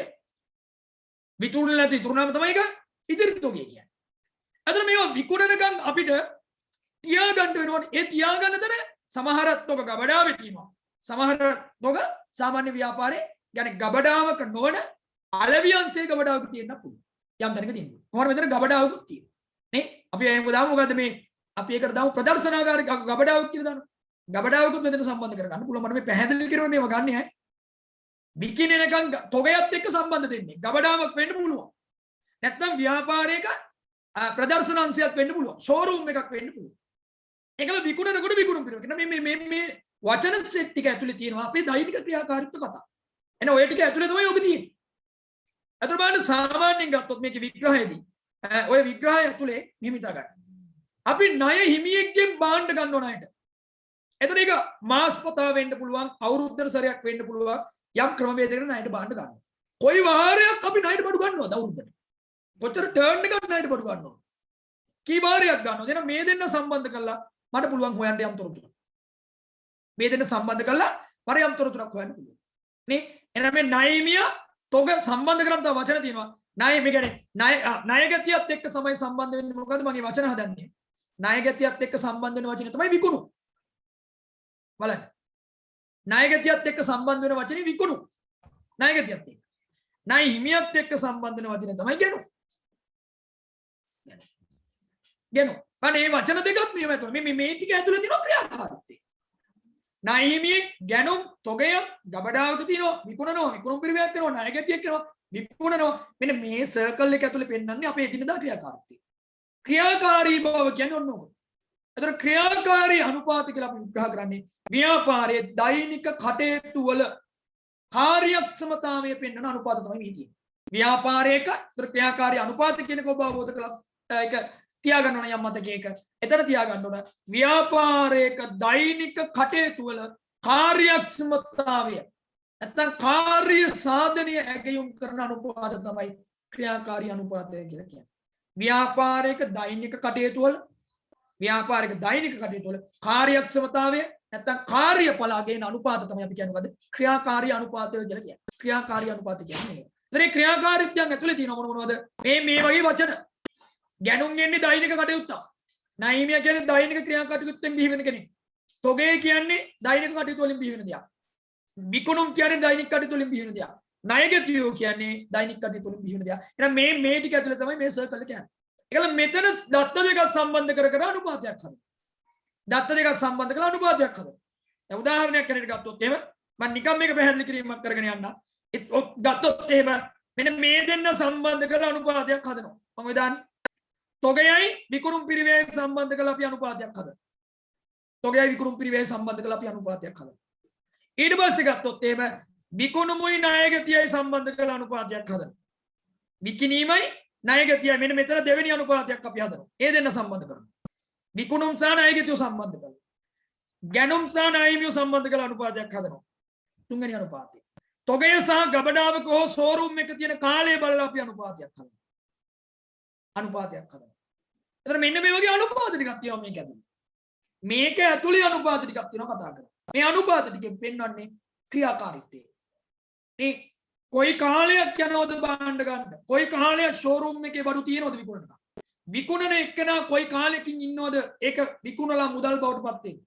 ඊළඟ බාණ්ඩ ගන්න කෙනාගෙන් අපි කොයි කාලයක් ඒ වෙනුවෙන් තියන්න ඉන්නවද කියලා. අන්න ඒ වගේ අදහස් ටිකක් ඉදිරිපත් කරන අනුපාත තමයි ක්‍රියාකාරී අනුපාත වල තියෙන්නේ. ඒතර ක්‍රියාකාරී අනුපාත වලින් පෙන්වන්නේ දෛනික ක්‍රියාකාරී. ඔබට බලන්න ඕන නම් යම් ව්‍යාපාරික යම් සමාගමක ආයතනයක day to day activities එදිනදා ක්‍රියාකාරීත්වය. ඔබ බලන්න ඕන ක්‍රියාකාරී අනුපාත. ආයතනයේ දෛනික කාර්යඵල නම් ඔබට බලන්න ඕන විග්‍රහ කරන්න ඕන. ඔබ අනිවාර්යයෙන්ම බලන්න ඕන මොකද්ද? ක්‍රියාකාරී තත්ත්වය තමයි බලන්න. ඒතර මෙන්න මේ වගේ දේවල් වලට එතෙන් සලකා බලලා තමයි පිළිතුරු වලට යන්න වෙන්නේ. දෛනික ක්‍රියාකාරීත්වය සලකා බලලා ඒවා ඔස්සේ ඇවිල්ලා තමයි ඔයා මුකුත් කරන්න ඕන. මේ වගේ ප්‍රතිඵල අවබෝධ කරගන්න ඕන. දැන් අපි එක එක අරගෙන විග්‍රහ කිරීමක් කරන්න ගියා නම් එක එක අරගෙන අයිඩියා එකක් ගන්න ගියා නම් ඔබට තේරෙනවා මොකද්ද මේකෙන් කියන්නේ. නැත්නම් මොකද්ද මෙතන කියන්න බලාපොරොත්තු වෙන්නේ කියලා එක එක අරගෙන කතා කරන ගියා නම් හරි. දැන් එන අපි එක එක විග්‍රහ කරගමු. මේ කට්ටිය සම්බන්ධ වන ආකාරයත් එක්ක මෙන්න මේ සම්බන්ධයෙන් අනුපාතයක්. මම කියනවා ඒ සම්බන්ධ අනුපාතය මොකද්ද කියවෙන්නේ. ඊළඟ එක මම ගන්නවා ඒකේ අනුපාතයෙන් කියවෙන්නේ මොකද්ද. අන්න ඒ වගේ අනුපාත ටිකක් තමයි මෙතන තියෙන්නේ. හරි? රයිට්. දැන් එහෙනම් මේ කොටසත් එක්ක බලමු ගිහිල්ලා කොහොමද අපි සම්බන්ධ වෙන්නේ කියලා එතෙන් නෑ. ඔන්න මේ අනුපාතය ඇතුලේ තියෙන පළවෙනි අනුපාතයක් ගමු. මම එකක් ඉස්සලා ගන්නම්. දැන් ඔයාලට පේනවා මම මේකේ සම්බන්ධ කරලා තියෙනවා පළවෙනි අනුපාතයට දෙන්නේ. එකක් පළවෙනි අනුපාතයට සම්බන්ධ කරලා තියෙනවා කවුද? පළවෙනි එක තුල ණයට විකිණීමයි සාමාන්‍ය ණය ගැතිය. තමයි සාමාන්‍ය ණය ගැතිය.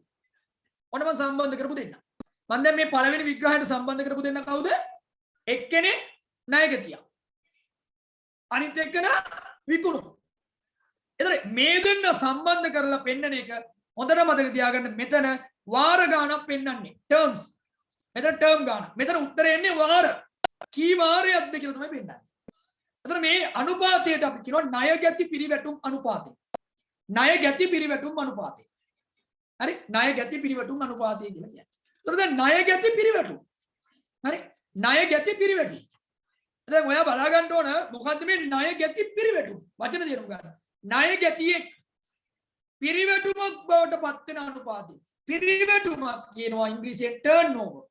පිරිවැටුම කියන්නේ ආදායමක් නැත්නම් විකුණුම් බවට පත් වෙන වාර ගණන. ඒක තමයි කියන්නේ. ණයගති පිරිවැටුම් අනුපාතය කියන එකේ අදහස තමයි ණයගතියේ විකුණුම් බවට පත් වෙන වාර සංඛ්‍යාව. ණයගතියෙක්ගෙන් විකුණුම් බිහි වෙන වාර ගණන. තමයි ඔගේ අදහස. ණයගතියෙක්ගෙන් විකුණුම් බිහි වෙන වාර ගණනට අපි කියනවා ණයගති පිරිවැටුම් අනුපාතය. ණයගති පිරිවැටුම් අනුපාතය කියන්නේ ආ. ණයගති පිරිවැටුම් අනුපාතයක් කියන්නේ ආ එක. ණයගතියේ පිරිවැටුමක් වෙන්න. පිරිවැටුම කියන්නේ විකුණුම් බවට. turnover. ඒ කියන්නේ debtor turnover ratio කියලා ඉංග්‍රීසි එක. debtor කියන්නේ ණයගති. ණයගති turnover පිරිවැටුමක්. එතකොට ඔයාලට වෙනවා මෙතන ගන්නේ විකුණුම් වල සියලු ණයගති මේ විකුණුම් නෙවෙයි ණයට විකුණුම්. අන්න ඒවා පොයින්ට් කරගන්න. ණයට විකුණුම් ගන්නේ. අභ්‍යාසිකදී මුළු විකුණුම් කියනවා. යටිදේ 10% මේ විදිහට කියනවා. ඒවා හදලා අරගෙන හදලා පිළිතුරක් ලබා ගැනීම තමයි කියන්නේ. ණයට විකුණුම් විතරයි ගන්න. දැන් ඉර යට අරන් තියෙන සාමාන්‍ය ණයගතිය. දැන් ඔයා ඊළඟට තේරුම් ගන්න ඕන සාමාන්‍ය ණයගතියක් වෙන්නේ මොකක්ද කියලා. සාමාන්‍ය ඕනම දෙයක සාමාන්‍යයක් කියනවා අපි ගොඩක් ලාට ගිණුම් කරනදී මුල අග අතර එකතුවක් කරන් දෙකට බෙදලා ගන්න. මුලයි අගයි එකතු කරලා දෙකට බෙදලා ගන්න. මෙතනත් එහෙමයි. අභ්‍යාසික සාමාන්‍ය තත්ත්වයක් ගන්නකොට ණයගතියන්ගේ ඕනේ නම් ඒකට තැම්තනක තහවුරු කරගන්න. ආරම්භක ණයගතියන්ට අවසන් ණයගතියෝ එකතු කරලා දෙකෙන් බෙදන්න. ආරම්භක ණයගතියන්ට අවසන් ණයගතියෝ එකතු කරලා අපි මොකද කරන්න ඕන? දෙකෙන් බෙදන්න ඕන. එතකොට අපිට ගොඩ නැගෙනවා මොකද්ද? සාමාන්‍ය ණයගතියෝ කියන පිළිතුරට එනවා. සාමාන්‍ය ණයගතියෝ කියන්නේ ආන්ගේ. සාමාන්‍ය ණයගතියෝ. සාමාන්‍ය ණයගතියෝ කියලා අපි විග්‍රහ කරගන්නේ ආන්ගේ අදහස. සාමාන්‍ය ණයගතියෝ කියලා කියන්නේ අපි ආන්ගේ වගේ අදහසකට. පැහැදිලි? ආන්ගේ අවබෝධය තමයි එතන තියෙන්නේ. අපි මේකද කියන මොකද්ද? ණයගති පිරිවැටුම් අනුපාතය කියලා කියන්නේ මෙන්න මේක.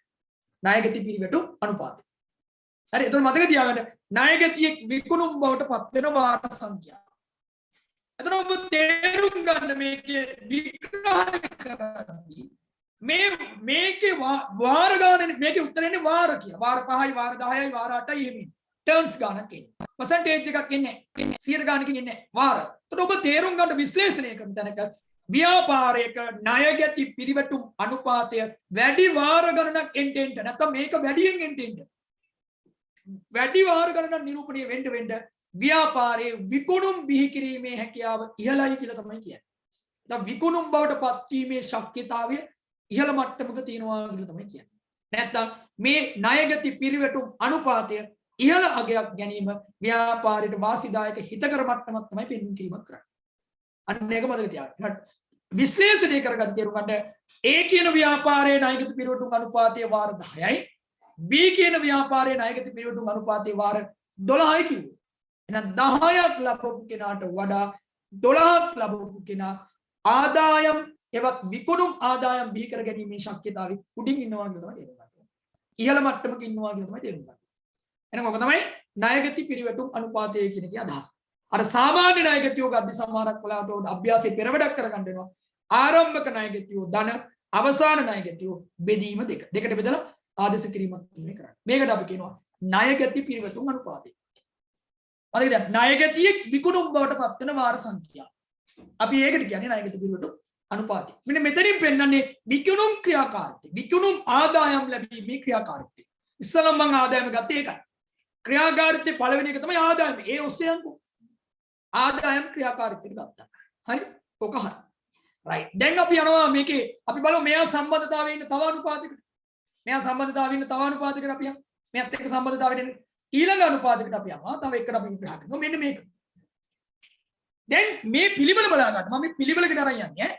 දැන් අපි ණයට භාණ්ඩ විකුණලා බිහි කරගත්තේ කවුද? අපි ණයට භාණ්ඩ විකුණලා බිහි කරගත්තා ණයගැතිය. අපි ණයට භාණ්ඩ විකුණලා ණයගැතිය බිහි කරගත්තා. ණයට භාණ්ඩ විකුණලා තමයි ණයගැතිය බිහි කරගත්තේ. එතකොට දැන් ණයට භාණ්ඩ විකුණලා ණයගැතිය බිහි කරගත්තා නම් අපිට එයා සල්ලි ගෙවන්න ඕනේ නේ. සල්ලි ලැබෙන්න බෑ එයාගේ. දැන් එයාගේ සල්ලි ලබා ගැනීමත් අපි බලන්න ඕන අපේ ක්‍රියාකාරීත්වය. දැන් භාණ්ඩ විකුණලා විතරක් හරියන්නේ නැහැ. ඒ විකුණපු කෙනාගෙන් අපිට සල්ලි ලැබෙනවද? එයා සල්ලි ගෙවන්න කොයි කාලයක් ඉන්නවද බලාගෙන. මොල් ණය බවට පත් වෙයිද? අන්න ඒව බලන්න ඕන අපිට ක්‍රියාකාරීත්වය තීරණයක් ගන්න. එහෙනම් එයාගෙන් අපිට කොච්චර කාලෙකින්ද මුදල් ඉන්නේ? එයාගෙන් කොයි කාලයකට සැරයක්ද අපි අතට මුදල් එන්නේ කියලා අපි බලන්න ඕන. එහෙනම් මේ මුදල් ලැබෙන කාලය බලන එක තමයි ඊළඟ අනුපාතය තියෙන්නේ. අවමකට අපි කියනවා ණය එකතු කිරීමේ කාලය. ඔතෙන්ට වචන දෙකක් අපිට යොදා ගන්න පුළුවන්. ණය එකතු කිරීමේ කාලය, ණයගැති නේවාසික කාලය. ඒකත් හරි. ඔය දෙකම හරි. ණය එකතු කිරීමේ කාලය, ණයගැති නේවාසික කාලය, නේවාසිකව ඉන්න කාලය. නේවාසිකව ඉන්න කියන්නේ මොකද්ද? රැඳිලා ඉන්නවා කියන්නේ. නේ ණයගැති නේවාසික කාලය. නේ ණයගැති කාලය. ඒ වගේ ණයගැති කාලය කියන්නේ ණය එකතු කිරීමේ කාලය. ආන් ඒ අදහස තමයි ඊළඟට කියන්නේ. අතන ඒ දැන් මේ කියන්නේ අනුපාතයේ අදහස ඔබ දාගන්න.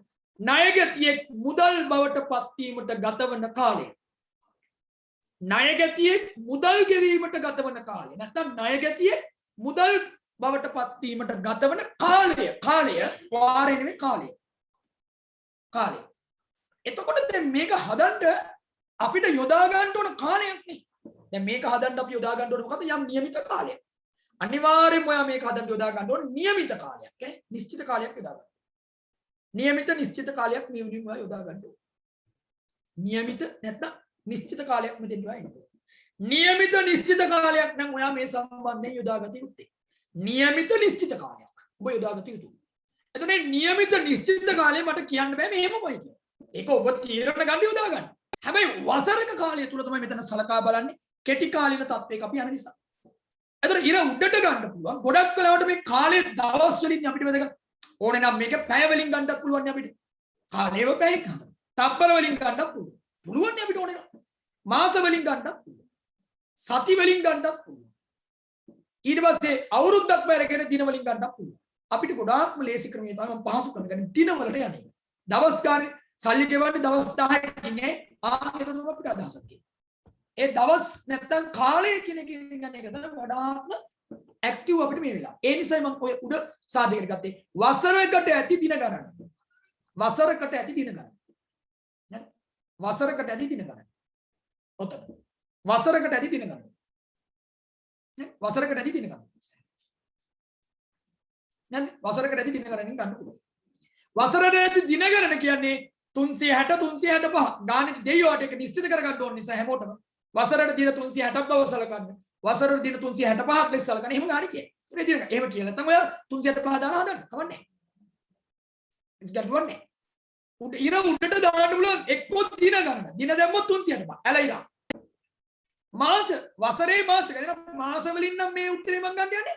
ඉර උඩ තියෙන්න ඕන මාස 12. ඉර උඩ තියෙන්න ඕන මාස වලින් 12. මාස 12.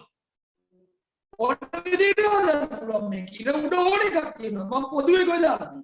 ඉර උඩ මාස 12. ඉර උඩ ඔබ සති වලින් මේ තීරණය ගන්න ඕන ණයගතියක් සල්ලි ගවඩන සති කාලය.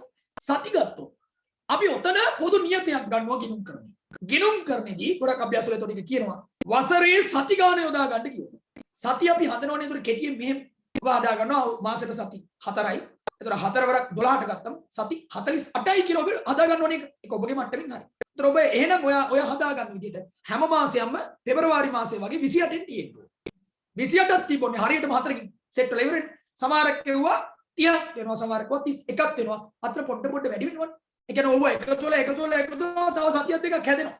එතකොට මතක තියාගන්න අපි නියතයක් ගන්නවා ගිණුම් කරන්නේදී වසරට සති 52යි කියන.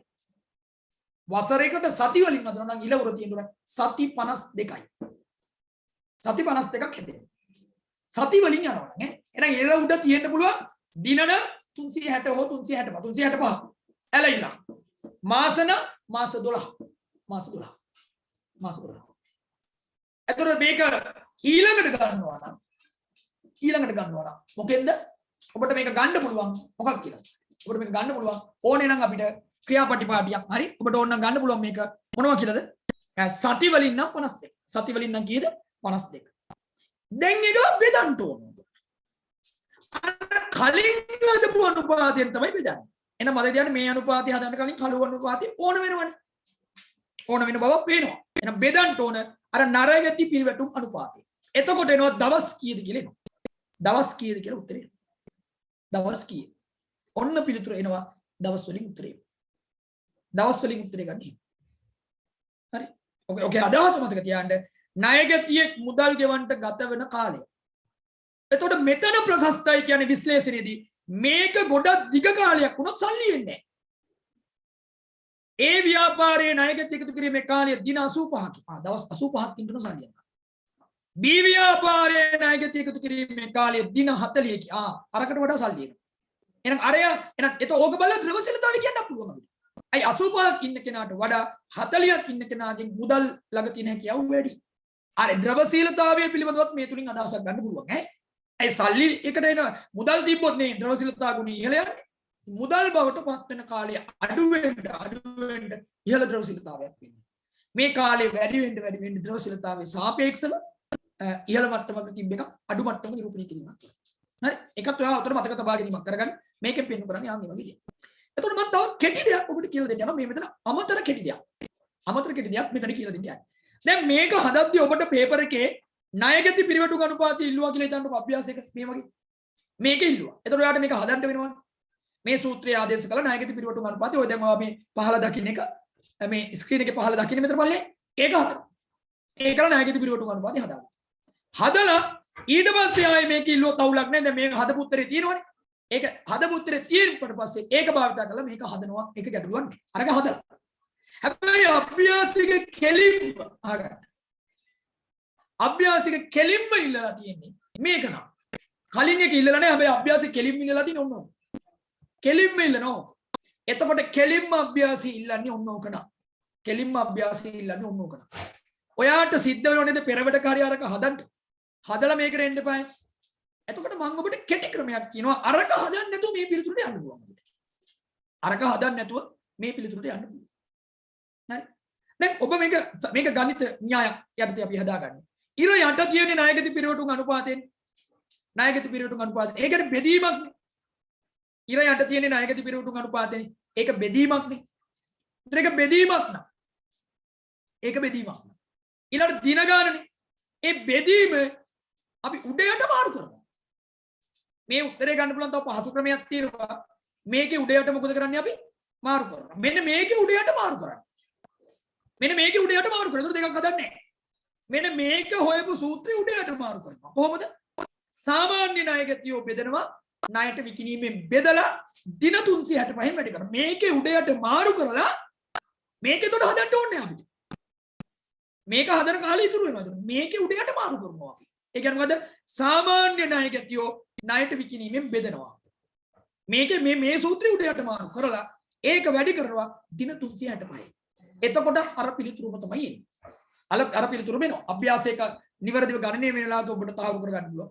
අර පිළිතුරු වෙනවා. උඩ යට මාරු කරා නම් කෙලින්නේ. අනිවාර්යයෙන්ම වෙනවා. ඒ න්‍යායම තමයි එන්නේ. හරි? දැන් මම ඔබට ඒක පොඩි උදාහරණයකින් ඉදිරිපත් කරන්න. එතකොට ඔබට ඒක බලා ගන්න පුළුවන්. පොඩි උදාහරණයකින් ඉදිරිපත් කරන්න ඒ සම්බන්ධයෙන්. හරි? එතකොට ඔබට මේක හොඳටම දා ගන්න පුළුවන්. දැන් මම කියුවේ මම මෙතන පොඩි උදාහරණයක් දෙන්නම්. මෙතන පොඩි උදාහරණයක් දෙන්නම්. හරි. ඔන්න උදාහරණයක් බලන්න. මම මෙතන උදාහරණයක් දාන්න. හොඳයි. එහෙම ඉතින් මම ඔයාලට ගානේ දෙනවා ණයට විකුණු. මේ මම මේ ටික දෙන්නම්. ණයට විකුණු. ලක්ෂ 5යි. ණයට විකුණු ඈ. ණයට විකුණු කීයද ලක්ෂ 5යි. කෙලින්ම දෙන්නම් ඔබට සාමාන්‍ය ණයගැතියෝ කියලා. කෙලින්ම දෙන්නම් සාමාන්‍ය ණයගැතියෝ කියලා ඈ. සාමාන්‍ය ණයගැතියෝ. කියන්නේ මුලයි අග එකතු කරලා දෙකට බෙදලා. සාමාන්‍ය ණයගැතියෝ. මම දාන්නම් සාමාන්‍ය ණයගැතියෝ ලක්ෂයයි. සාමාන්‍ය ණයගැතියෝ ලක්ෂයයි. සාමාන්‍ය ණයගැතියෝ ලක්ෂයයි. මම දන්න මෙතන වසරේ දින. එකක් ලියන්නකෝ. වසරේ දින. සමානයි 365යි. එකක් දාන්නකෝ. දැන් මේ තමයි මම ඔබට ලබා දුන්න තොරතුරු ටික. ඔබට තොරතුරු ටිකක් දෙනවා. ණයට විකුණුම් කීයද ලක්ෂ 5යි. සාමාන්‍ය ණයගැතියෝ කීයද? සාමාන්‍ය ණයගැතියෝ ඉන්නවා ලක්ෂයක්.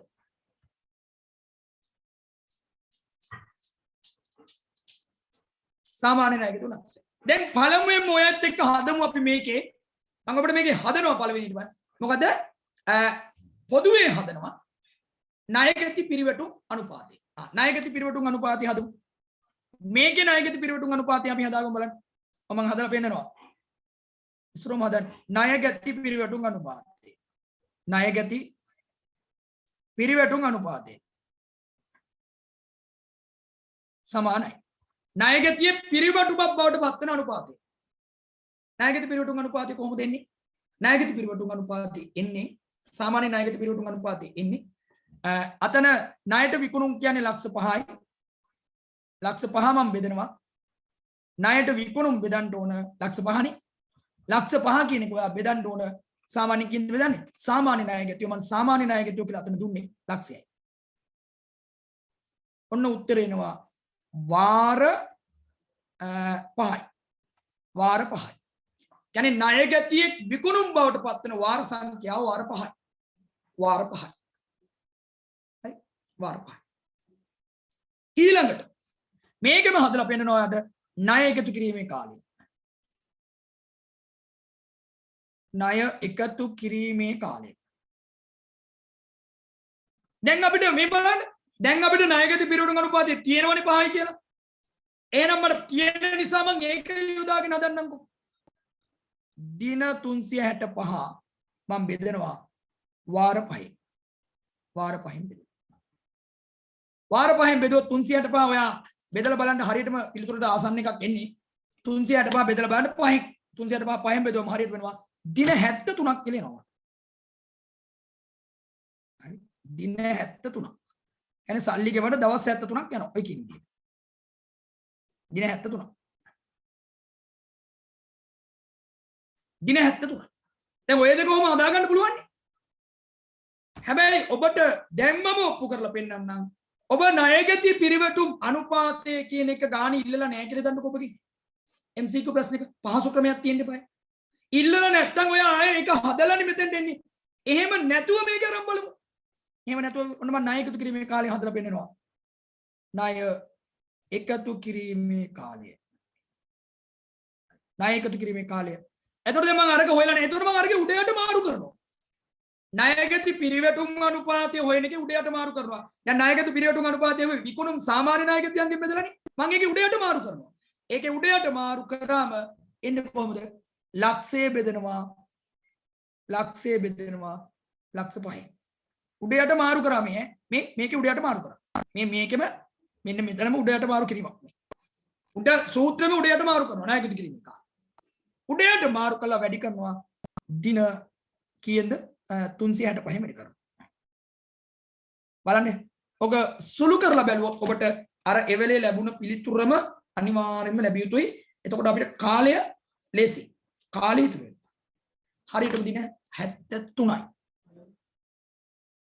දින 73යි. ඔන්න ඒ ක්‍රමත් මතක තියාගන්න. අභ්‍යාස හදනකොට කෙටි ක්‍රමත් ඔබ ගාව තියෙන්න ඕන. දින 73. කාලය රැකෙන්නේ ක්‍රම. අපි අභ්‍යාස විසඳද්දි තව තැන්වලදී මේවා ගොඩක් පාවිච්චි කරනවා ඉදිරියට. එතකොට මේ එකක් පහසුයි. මේක දන්න කෙනා, මේක දන්න දරුවා මොකද කරන්නේ? අරකට කාලය යොදන එකත් ඉතුරු කරගෙන මේ ක්‍රමය ආදේශ කළා පිළිතුරු බවට පත් කරනවා. පිළිතුරු සම්පූර්ණ ඉවරයි. එහෙනම් ඔක තමයි ණයගැති පිරිවැටුම් අනුපාතය කියලා අපි සාමාන්‍යයෙන් මේ පැහැදිලි කිරීම කරගෙන යන්නේ. ණයගැති පිරිවැටුම් අනුපාතය කියන්නේ ඔන්න ඔය වගේ දෙයක්. ඕක තමයි. හරි. ණයගැති පිරිවැටුම් අනුපාතය කියන්නේ ඔන්න ඔය අදහස. හරි. ණයගැති පිරිවැටුම් අනුපාතය. හරි.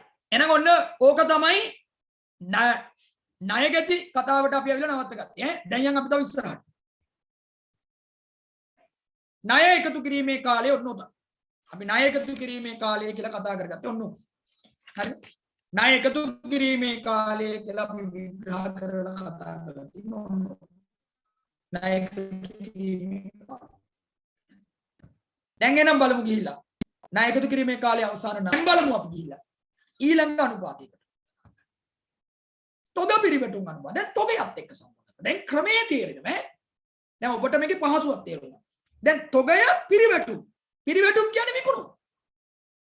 තොගයත් විකිණුම් එක්ක සම්බන්ධ කරන්න යන්නේ දැන්. තොගය විකිණීමකට සම්බන්ධ කරලා කතා කරන්න යන්නේ. තොගය විකුණුම් බවට පත් වෙන වාර සංඛ්‍යාව. ඕ තොග පිරිවැටුම් අනුපාතය. තොග පිරිවැටුම් අනුපාතය. තොග පිරිවැටුම් අනුපාතය කියන්නේ ඒක. තොගය ඊළඟ අනුපාතය. තොගයක් විකුණුම් බවට පත් වෙන වාර සංඛ්‍යාව. තොගයක් විකුණුම් බවට පත් වෙන වාර සංඛ්‍යාව. ඊළඟට තොග පිරිවැටුම්. තොගයක් විකුණුම් බවට පත් වෙන වාර සංඛ්‍යාව. අනුපාතය. මේකත් වාරයක්. දැන් තොගයක් විකුණනකොට අපි දාන වචනේ මොකද්ද? තොගයක් විකුණනකොට අපි දාන වචනේ විකුණුම් පිරිවේ. ඒකයි මේ වචනේ ඇවිල්ලා තියෙන්නේ. තේරුම් ගන්න. තොගයක් විකුණනකොට අපි කියන වචනේ මොකද්ද? විකුණුම් පිරිවේ. විකිණීමේ පිරිවේ. ඔන්න විකුණුම් පිරිවය කියන එක බෙදනවා සාමාන්‍ය තොගේ. විකුණුම් පිරිවය කියන පිළිතුර අපි මොකද කරන්නේ? සාමාන්‍ය තොගෙන් බෙදනවා. දැන් විකුණුම් පිරිවය කියන එක ගානේ දුන්නේ නැත්නම් ඔබ සාමාන්‍ය ස්වරූපේ විකුණුම් පිරිවය ගණනය කරගන්න. ආරම්භක තොගයට ගැනුම් එකතු කරලා අවසන් තොගය අඩු කරලා විකුණුම් පිරිවය ගණනය කරගන්න. ඒකලේ විකුණුම් පිරිවය කියන උත්තරේ සාමාන්‍ය තොගෙන් බෙදන්න. සාමාන්‍ය තොගය කියලා ගද්දි හොඳට මතක තියාගන්න මේ කරුණු. සාමාන්‍ය තොගය ගද්දි හොඳට මතක තියාගන්න මෙන්න මේ කරුණු. මොකද්ද? ආරම්භක තොගයයි අවසන් තොගයයි දෙන්න එකතු කරලා දෙකට බෙදලා ගන්න. ආරම්භක තොගයයි අවසන් තොගයයි දෙන්න එකතු කරලා දෙකට බෙදලා ගන්න. ඒතර ආරම්භක තොගයයි අවසන් තොගයයි දෙන්න එකතු කරලා දෙකට බෙදලා ගත්තම එන උත්තරයට තමයි අපි කියන්නේ මොකක්ද කියලාද? අපි එන උත්තරයටයි කියන්නේ තොග පිරිවැටුම් අනුපාතය කියන්නේ ආන්නේ. අපි ඒක මොකද තොග පිරිවැටුම් අනුපාතය. තොගයක් පිරිවැටුම් බවට පත් වෙන අනුපාතය. හරි? තොගයක් පිරිවැටුම් බවට පත් වෙන අනුපාතය. අපි ඒකට කියන්නේ තොග පිරිවැටුම් අනුපාතය. තොග පිරිවැටුම් අනුපාතය කියන්නේ ආන්නේ. හැදෙන තොගයක් විකුණුම් බවට පත් වෙන අනුපාතය. එතකොට දැන් උතන විකුණුම් කියන්නේ ඔයා මේකට අදහස තහවුරු කරගන්නේ තොගය විකුණුම් බවට පත් වෙන වාර සංඛ්‍යාව. ඕකත් ඉහළ අගයක් ගන්නකොට හොඳයි. තොගය පිරිවැටුම බවට පත් වෙනවා කියන්නේ හොඳයි. තොගය විකුණුම් බවට පත් වෙන වාර ගණන වැඩි වෙන්න ව්‍යාපාරය හොඳයි. භාණ්ඩ විකිණෙනවා කියන අර්ථයෙන් තියෙන ආදායම් බිහි වෙනවා කියන අර්ථයෙන්. ආදායම් බිහි වෙනවා කියන්නේ ව්‍යාපාරික පැත්තේ හොඳයි. එහෙනම් මේක ඉහළ ගියක් ගන්නකොට ව්‍යාපාරය යහපත් දක්ෂතාව තමයි නිරූපණය කිරීමක් කරන්නේ. දැන් කට්ටියට විකුණුම් පිරිමේ උතන ගැටලුවක් නැහැ. කට්ටියට විකුණුම් පිරිමේ උතන ගැටලුවක් නැහැ. ගන්න කරගන්න පුළුවන්. දැන් උතන සාමාන්‍ය තොගේ එනවනේ. දැන් කට්ටියට උතන සාමාන්‍ය තොගේ සාමාන්‍ය තොගේ සම්බන්ධයෙන් තමයි යම් ගැටලුවක් තියෙන්නේ. අභ්‍යාසයේ ආරම්භක තොගයයි අවසන් තොගයයි කියලා දෙකක් දුන්නොත් ගැටලුවක් නැහැ. දෙන්න එකතු කරලා දෙකට බෙදන්න පුළුවන්. හැබැයි යම් අභ්‍යාසයක දීලා තියෙන්නේ අවසන් තොගය විතරයි නම්. අවසන් තොගය විතරයි නම්. බෙදන්නේ එහෙම නෑ. අවසන් තොගයක් දෙකට බෙදලා එහෙම උදේට දාන්නේ. එච්චර බුද්ධිමත් වෙන්න එපා. වැරදි. ඔබ කල යුත්තේ එතකොට ඒ අවසන් තොගය දුන්නොත් අවසන් තොගය විතරයි උදේට දාන්නේ. අවසන් තොගය 10000යි. එනතර සාමාන්‍ය තොගයක් දාන්නේ. ආ ඒක දෙකට බෙදලා දාන්නේ 10000 විතරයි දාන්නේ. හරි 10000 විතරයි දාන්නේ. සාමාන්‍ය තොගය හැටියට. හරි ඒක මතක තියාගන්න අභ්‍යාසයකදී කරන දෙයක්. ගොඩක් අවස්ථාවල මුලයි අගයි දෙකම දෙනවා. දෙකම එකතු කරලා දෙන්න දාන්න තමයි තියෙන්නේ. එහෙනම් මෙතනින් මතක තියාගන්න පෙන්눔 කරන්න මොකද්ද? තොගයක් විකුණුම් බවට පත් වෙන වාර සංඛ්‍යාව. මේක ඉහළගයක් ගන්නකොට වඩාත්ම යහපත් තත්ත්වයක් නිරූපණය වෙනවා ව්‍යාපාරය. යහපත් තත්ත්වයක්. විකුණුම් පිරිවේ කියන එක තමයි ගණනය කිරීම කරගෙන ඔතන බෙදලා ගන්න. ඒතර උත්තරේ එන්නේ වාර කියන. දැන් ඊළඟට යම් තව අනුපාතයකට මේ සම්බන්ධයෙන් තියෙනවා. මේ සම්බන්ධයෙන් තව අනුපාතයක. මෙන්න මේ පිළිවෙලක් තියෙනවා මේ විකුණවුවා විකුණන්ට තොගය සම්බන්ධ කර ක්‍රියාකාරීත්වය. දැන් විකුණනකන් තොගය ගබඩාවක තිබ්බා. ඔව් ඊළඟ අනුපාතේ. විකුණනකන් තොගය කොහෙද තිබ්බේ? ගබඩාවක ෂෝරූම් එක ප්‍රදර්ශනාගාරික තියාගත්තා. විකුණනකන් තමයි තියාගත්තේ. විකුණනකන් තියාගත්තා. අන්නේ විකුණනකන් කොයි කාලයක් තිබ්බද? ඕන් එනවා. මොකද්ද? තොග රැඳවුම් කාලය. මොන වචනේ? තොග රැඳවුම් කාලය. තොගයක් රැඳුණ කාලය. තොගයක් රැඳෙන කාලය කියන එක නේ ඔක. ඔකට තව සමාන පදයක් තියෙනවා තියාගන්න ඕන යවුනේ. තොග නේවාසික කාලය. තොගයක් නේවාසික වෙච්ච කාලය. තොග නේවාසික කාලය. තොග නේවාසික කාලය කියන්නේ. එහෙමත් කියන. තොග නේවාසික කාලය. අරණ්‍යයමයි. අරණ්‍යයමයි එකම ෆෝමට් එකක් කරන් දුන්න ඔබට මම. එකම ෆෝමට් එකක්. ණයගැති එකතු කිරීමේ කාලය. අවුරුද්ද දින ගත්තා ටර්න් ඕවර් එකෙන් බෙදුවා. එහෙනම් තොග රැඳවුම් කාලය, තොග රැඳුණු කාලයත් ඉර උඩට ගත්තා වසරේ දින ගණන. දැන් ෆෝමට් එකෙන් තේරුම් ගන්න. මේකේ අදහස තමයි විකුණන තෙක් තොගයක් නැත්නම් තොගයක් ව්‍යාපාරය තුල රැඳී සිටින කාලය. ඒක තොගයක් ව්‍යාපාරය වෙන්න පුළුවන්. ගබඩාවක අමුද්‍රව්‍යයක් ලෙස වෙන්නත් පුළුවන්. අමුද්‍රව්‍ය රැඳවුම් කාලයකොත් ඒ වගේ ඒක වෙන වෙනම හොයන්න ඕනේ. නිමිතෝග රැඳවුම් කාලෙකොත් වෙනම හොයන්න ඕනේ. ඒක වෙනයි. නිමිතෝග රැඳවුම් කාලෙකොත් ෂෝරූම් එකේ තිබ්බ කාලේ. නිමිතෝග අමුද්‍රව්‍ය සංගම් කාලෙකොත් අමුද්‍රව්‍ය ගබඩාවක කොච්චරක් තිබ්බද කියලා අයියේ බාණ්ඩ ගෙනෙල්ලා කොස්ටිං වල අපි ඉගෙන ගන්න බාණ්ඩ ගෙනෙල්ලා ෂෝරූම් එකේ සෝරි මේ කියන්නේ නිෂ්පාදනයේට ගන්නකම් ගබඩාවේ තියාගන්න එපා. ආයෙත්කම් කොයි කාලයක් තිබ්බද කියලා කියන්නේ අමුද්‍රව්‍ය රැඳවුම් කාලේ. එච්චර විග්‍රහ වෙන්නේ නැහැ. පොදුවේ කියනවා තොග රැඳවුම් කාලේ මොන හරි තොගයක්. අමුද්‍රව්‍ය නම් කියනම එහෙම. එතකොට අමුද්‍රව්‍ය රැඳවුම් සෝරි මේ තොග රැඳවුම් කාලය තුල ඉර උඩට ගන්නවා දින ගණන. අරක ඕනේ නම් ඔබ තියා ගන්න ඕන දින වලින් නම් 365 මාස වලින් නම් 12 සති වලින් නම් 52. 52. බෙදන්න ඕන. තොග පිරිවැටුම් අනුපාතය. අර කලින් හොයපු අනුපාතය කලින් අනුපාතය වල ඒකෙ බෙදා ගන්න. එතකොට නෝ දින ගන්න. දැන් මේකේ ප්‍රශස්තයි කියලා අපි සලකන්නේ. ඔකේ ප්‍රශස්තයි කියලා සලකන්නේ. ඔය කාලේ පුළුවන් තරම අඩුවෙන් තියෙනකොට හොඳයි. අඩුවෙන් තියෙන කේ අදහස ගේන තොගේ ඉක්මනින් විකිනෙනවා. මුත්තට බාන්න ව්‍යාපාරයේ විකුණුම් කාර්යක්ෂමතාවය බලන්න ඕන. කෙලින් බැලුවා තොග නිවාසික කාලය. තොග තියෙන්නේ කොයි කාලයක්ද? සමහරක් ඒවා ගෙනෙලා මාස 4-5 තියෙනවා. විකිනෙන්නේ නැහැ. සමහරක් ගබඩාවට බාන්න ගෙල්ලා අමුද්‍රව්‍ය ඕන තරම් තියෙනවා ගෙනෙලා. ඇයි? බාන්න හැදෙන්නේ. ආන් ඒකෙන් කියන්න පුළුවන් ආයතනයේ ක්‍රියාකාරීත්වය. ක්‍රියාකාරීත්වය අදහස දෙන්නේ.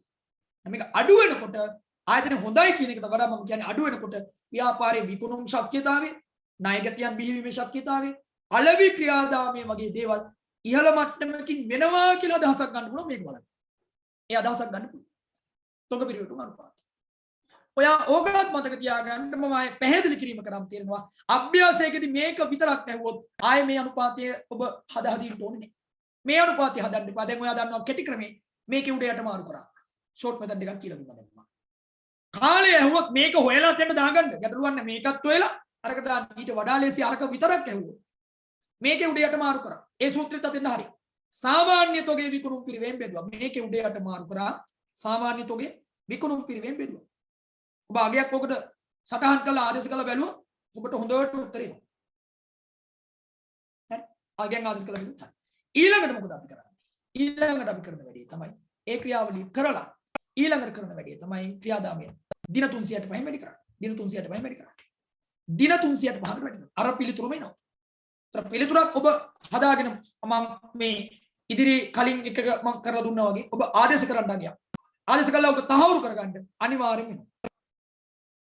ආදේශ කරන්න ඔබට උත්තරේ කිසි ගැටලුවක් නැහැ උත්තරේ. හරි ඒක එතකොට හරි.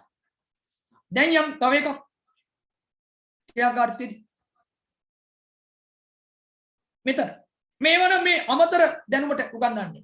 මේවා වෙනමම දාලා නෑ නමුත් මේවා පේපර් එකට සම්බන්ධ කරලා දැන් ණයට ගැනුම් ගැන කතා. ගැනුම් කියන්නේ ක්‍රියාකාරීත්වයක්.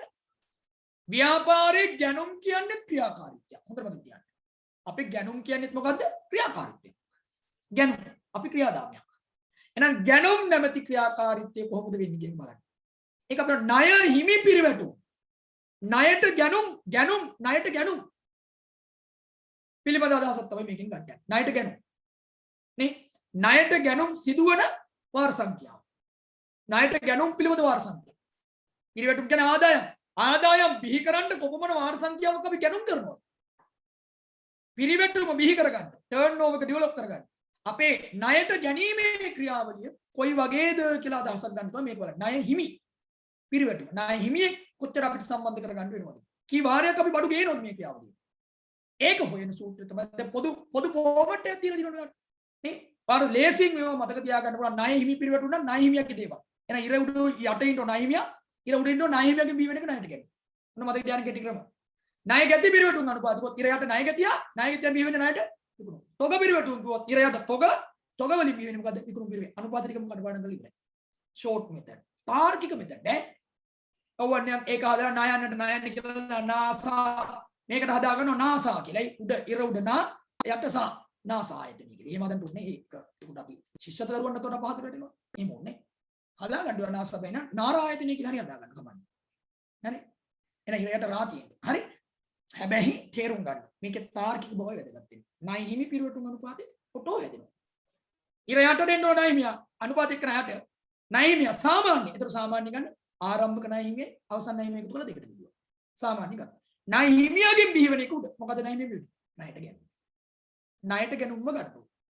මේකේ අදහස තමයි විකුණුම් يعني ණය හිමියේ නැත්නම් ණයට ගැනුම් සිදුවන වාර සංඛ්‍යාව. මේකේ අදහස. ණයට ගැනුම් සිදුවන වාර සංඛ්‍යාව තමයි පෙන්නන්නේ. කොයි වාරයක් අපි ණයට ගැනුම් කරනවා. මේකේ අදහස. මේකත් ඉහළ යනවා කියන එකෙන් අපිට කියන්න පුළුවන්. මේ ගොඩාක් වෙලාවට මේ පිරිවැටුම් අනුපාත ඔක්කොම ඉහළව තියෙනවා තමයි හොඳ. ණය හිමි පිරිවැටුම් අනුපාතය අඩු වෙන්න මේ ඕන ණය හිමියෝ කිව්වා. ඒක ඉහළ යන තරමට හොඳයි. ඉහළ යනවා කියන්නේ අපි ණයට බඩු ගන්න ඕනේ. ණයට බඩු ගන්න විකුණන එක. ගන්න නැහැ කියන්නේ විකිනේ නැහැ කියන එක. මේක ඉහළ යන්න හේතුව ක්‍රියාකාරීත්වය හොඳයි. ගොඩාක් පිරිවැටුම් අනුපාත ඉහළ තියෙන එකම තමයි හොඳ ඔක්කොම වගේ. ඉහළම තියෙන්න මොකද වෙන්නේ? අපේ දෛනික කටයුතු හොඳයි කියලා පේනවා. එහෙනම් මේක මම ඉතින් ණයට ගැනුම් සිදුවන වාර සංඛ්‍යාව කියන අදහස. ඔන්න ඔය විදිහ තමයි හොයන්නේ. ඒකලා අපි ණය හිමියට සල්ලි ගෙවන්න එපායි. අපි ණය හිමියට මොකද කරන්න ඕන? සල්ලි ගෙවන්න ඕන. ගෙවීම් කරන්න ඕන. ඒක තමයි ඊළඟ බාන්න බෑ. ඔන්න අර ජංගමයක් කියම නිදහස් වෙන ආකාරය. දැන් සල්ලි ලැබිලා අතේ සල්ලි තිබිලා ණය හිමියෙක් අපිට බඩු දෙන්න කලින් එයා බලන ඕක. එයා මයින් ගන්න ණයට බඩු දෙනවා. එයාගේ විස්තර අරගෙන නේ දැන් ඔබ නිකන් හිතන්න මම මේක. ඔබ කවදාරි ව්‍යාපාරයක් කරනවා. ඔබ සැපයුම් ව්‍යාපාරයක් කරන්නේ. ඔබ සැපයුම් කරුවෙක්. කෙනෙක් ඇවිල්ලා ඔබෙන් ණයට බාන්න ඉල්ලනවා. සපයන්න කියනවා. ඒතර එයාගෙන් අහනවා එයා කියනවා මම දවස් මෙච්චර කිව්ව පියවන්න කියලා එයා නිකන් කියනවා. ඔබට අවබෝධය තියෙන්න ඕනේ accounts ඉගෙන ගත්ත කෙනෙක් කරින්න. මේ විස්තර ටික අහගෙන. ඔයා සාමාන්‍යයෙන් මාසෙට බාන්න කීයක් විතර ණයට ගන්නවද? සමහරව ගැනුම් කොච්චරක් ඔගෙත් ඔයා එයාගේ සටහන් කරගන්න. ඒතර සාමාන්‍යයෙන් ඔයා අවුරුදු කියන්නේ මාසෙන් මුලදී කීයක් විතර සාමාන්‍ය දසක් ගන්න. සාමාන්‍යයෙන් කීයක් විතර තියෙනවද මාසෙ මුලදී ණය? මාසෙ අග වෙද්දි කීයක්? මාස එක අවුරුද්දක හරි කීයක් විතර තියෙනවද? ඔයා ඒ දෙක අහගත්තා යාගේ. අවබෝධ ගත්තා.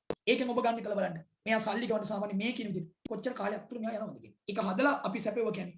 ඒකම නොවෙන්න පුළුවන් ආසන්න තත්වයක් අපිට තීරණයකට ගන්න. ඒක තමයි මේකේ බලාපොරොත්තු. ඔබ දවසක ව්‍යාපාර කටයුත්තක ඔබ යම් දෙයක නිරත වෙද්දී නේ ඔබ ওই ක්‍රියාපටිපාටි කියන්නේ. ඔබ කඩයක් කරනවා. ඔබ කඩේ මුදලාලි කෙනෙක්. කට්ටිය වෙලා ණයට බඩු ඉන්නවා. නේ ඔබ ඒ ආගෙන් හදන්න මෙයා මාස එයා ඉල්ලහන්න දෙපා. මෙයා මාසෙට කීයක් ණයට බඩු දෙන්නේ? මෙච්චර ගෙනියනවා. මෙයාගේ මාසෙ මුලදී ණය කොච්චරක් තියෙනවද අගදී කොච්චරක් තියෙනවද? ඒක සාමාන්‍ය කතා. බෙදුවා. ඔයාම තේරුම් ගන්නවා මේ ණයට ඉල්ලලා. ඔයා ණය හදලා තියාගන්න. මෙයා ණයට බඩු ඉල්ලනවා. මෙයා ගෙවන්නේ මෙච්චරයි. මෙයාට ණය දුන්නාට කමන්න මෙයා සල්ලි ගෙවනවා. මෙයාට දුන්නොත් ඊට වඩා වැඩි. අපිට හදන්න පුළුවන්. ප්‍රැක්ටිකල්. ඒකනේ යටින් දාන්නේ ප්‍රැක්ටිකල් රේෂියෝ ඇනලිසිස් කියලා මම දාලා තියෙන එක. ප්‍රැක්ටිකල්. හැබැයි ඔබ දත්ත දෙකක් දාලා ඒකේ එතෙන්ට මාදස කළා අගයන් දෙකක් දාලා ගිරව් වගේ ඉන්නවා. වැඩන්නේ. ඕන තැනකට මේවා යොදන්න පුළුවන් වෙනවා. ඒවා පිළිබඳ ගන්නා තීරණය ඵලදායි තීරණයි. එච්චරයි මම කියන්නේ. ප්‍රශස්ත තීරණ. මේ අදහසත් මතක තියාගන්න. ණයට ගැටුම් සාමාන්‍ය ණය බෙදලා පිළිතුරක් කරලා ගන්න. මෙතන අදහස ඔබ තියාගන්න ඕන. තියාගන්න ඔබ සටහනක තියෙනවා කෙනෙක් නම් තියාගන්න. සාමාන්‍ය ණයට ගැනුම් සිදුවන වාර සංඛ්‍යාව. මේක ඉහළ යන තරමට ව්‍යාපාරයේ ගැනුම් ක්‍රියාකාරීත්වය හොඳයි කියලා කියනවා. එයාට සල්ලි ගෙවන්නේ මෙන්න මේ. ඕන් අපි යාට සල්ලි ගෙවන්නේ. ඕන්න. ණයහිමියන්ට මුදල් ගෙවන කාලේ. ඔයා හදන්න ඕන අපි ණයහිමියන්ට සල්ලි දවස් කීයක් අපිට පුළුවන්ද ණයහිමියෙකුට සල්ලි ගෙවන්න ඉන්න? හරි. සල්ලි ගෙවන්න කොයි කාලයක් ඉන්නවද කියන්නේ. හරි. සල්ලි ගෙවන්න කොයි කාලයක් ඉන්නවද කියන්නේ. සල්ලි ගෙවන්න කොයි කාලයක් ඉන්නවද? එහෙනම් සල්ලි ගෙවන්න කොයි කාලයක් ඉන්නවද කියන එක. සල්ලි ගෙවන්න කොයි කාලයක් ඉන්නවද කියන ඔබ තීරණයක් ගන්න යනකොට. හරි. සල්ලි ගෙවන්න කොයි කාලයක් ඉන්නවද කියලා ඔයා තීරණ ගන්න යනකොට. අරකමයි ක්‍රියාවලිය. ඕ. ඉර උඩ දැම්ම වසරේ දින ගන්න. අරක හදා ගන්න දැන් ඔබට තේරෙනවද? දින ගන්න. දින ගණන 305 ණයහිමි පිරිවැටුම් අනුපාතයෙන් බෙදනවා. ණයහිමි පිරිවැටුම් අනුපාතයෙන් බෙදනවා. ණයහිමි පිරිවැටුම් අනුපාතයෙන් බෙදනවා. එතකොට හරි.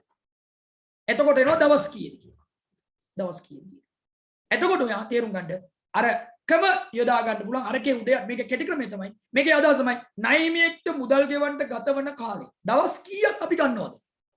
අපිට ඕන තීරණය ගන්න. අපිට දවස් කීයක් තියනවද මේ රෝල ගහන්න?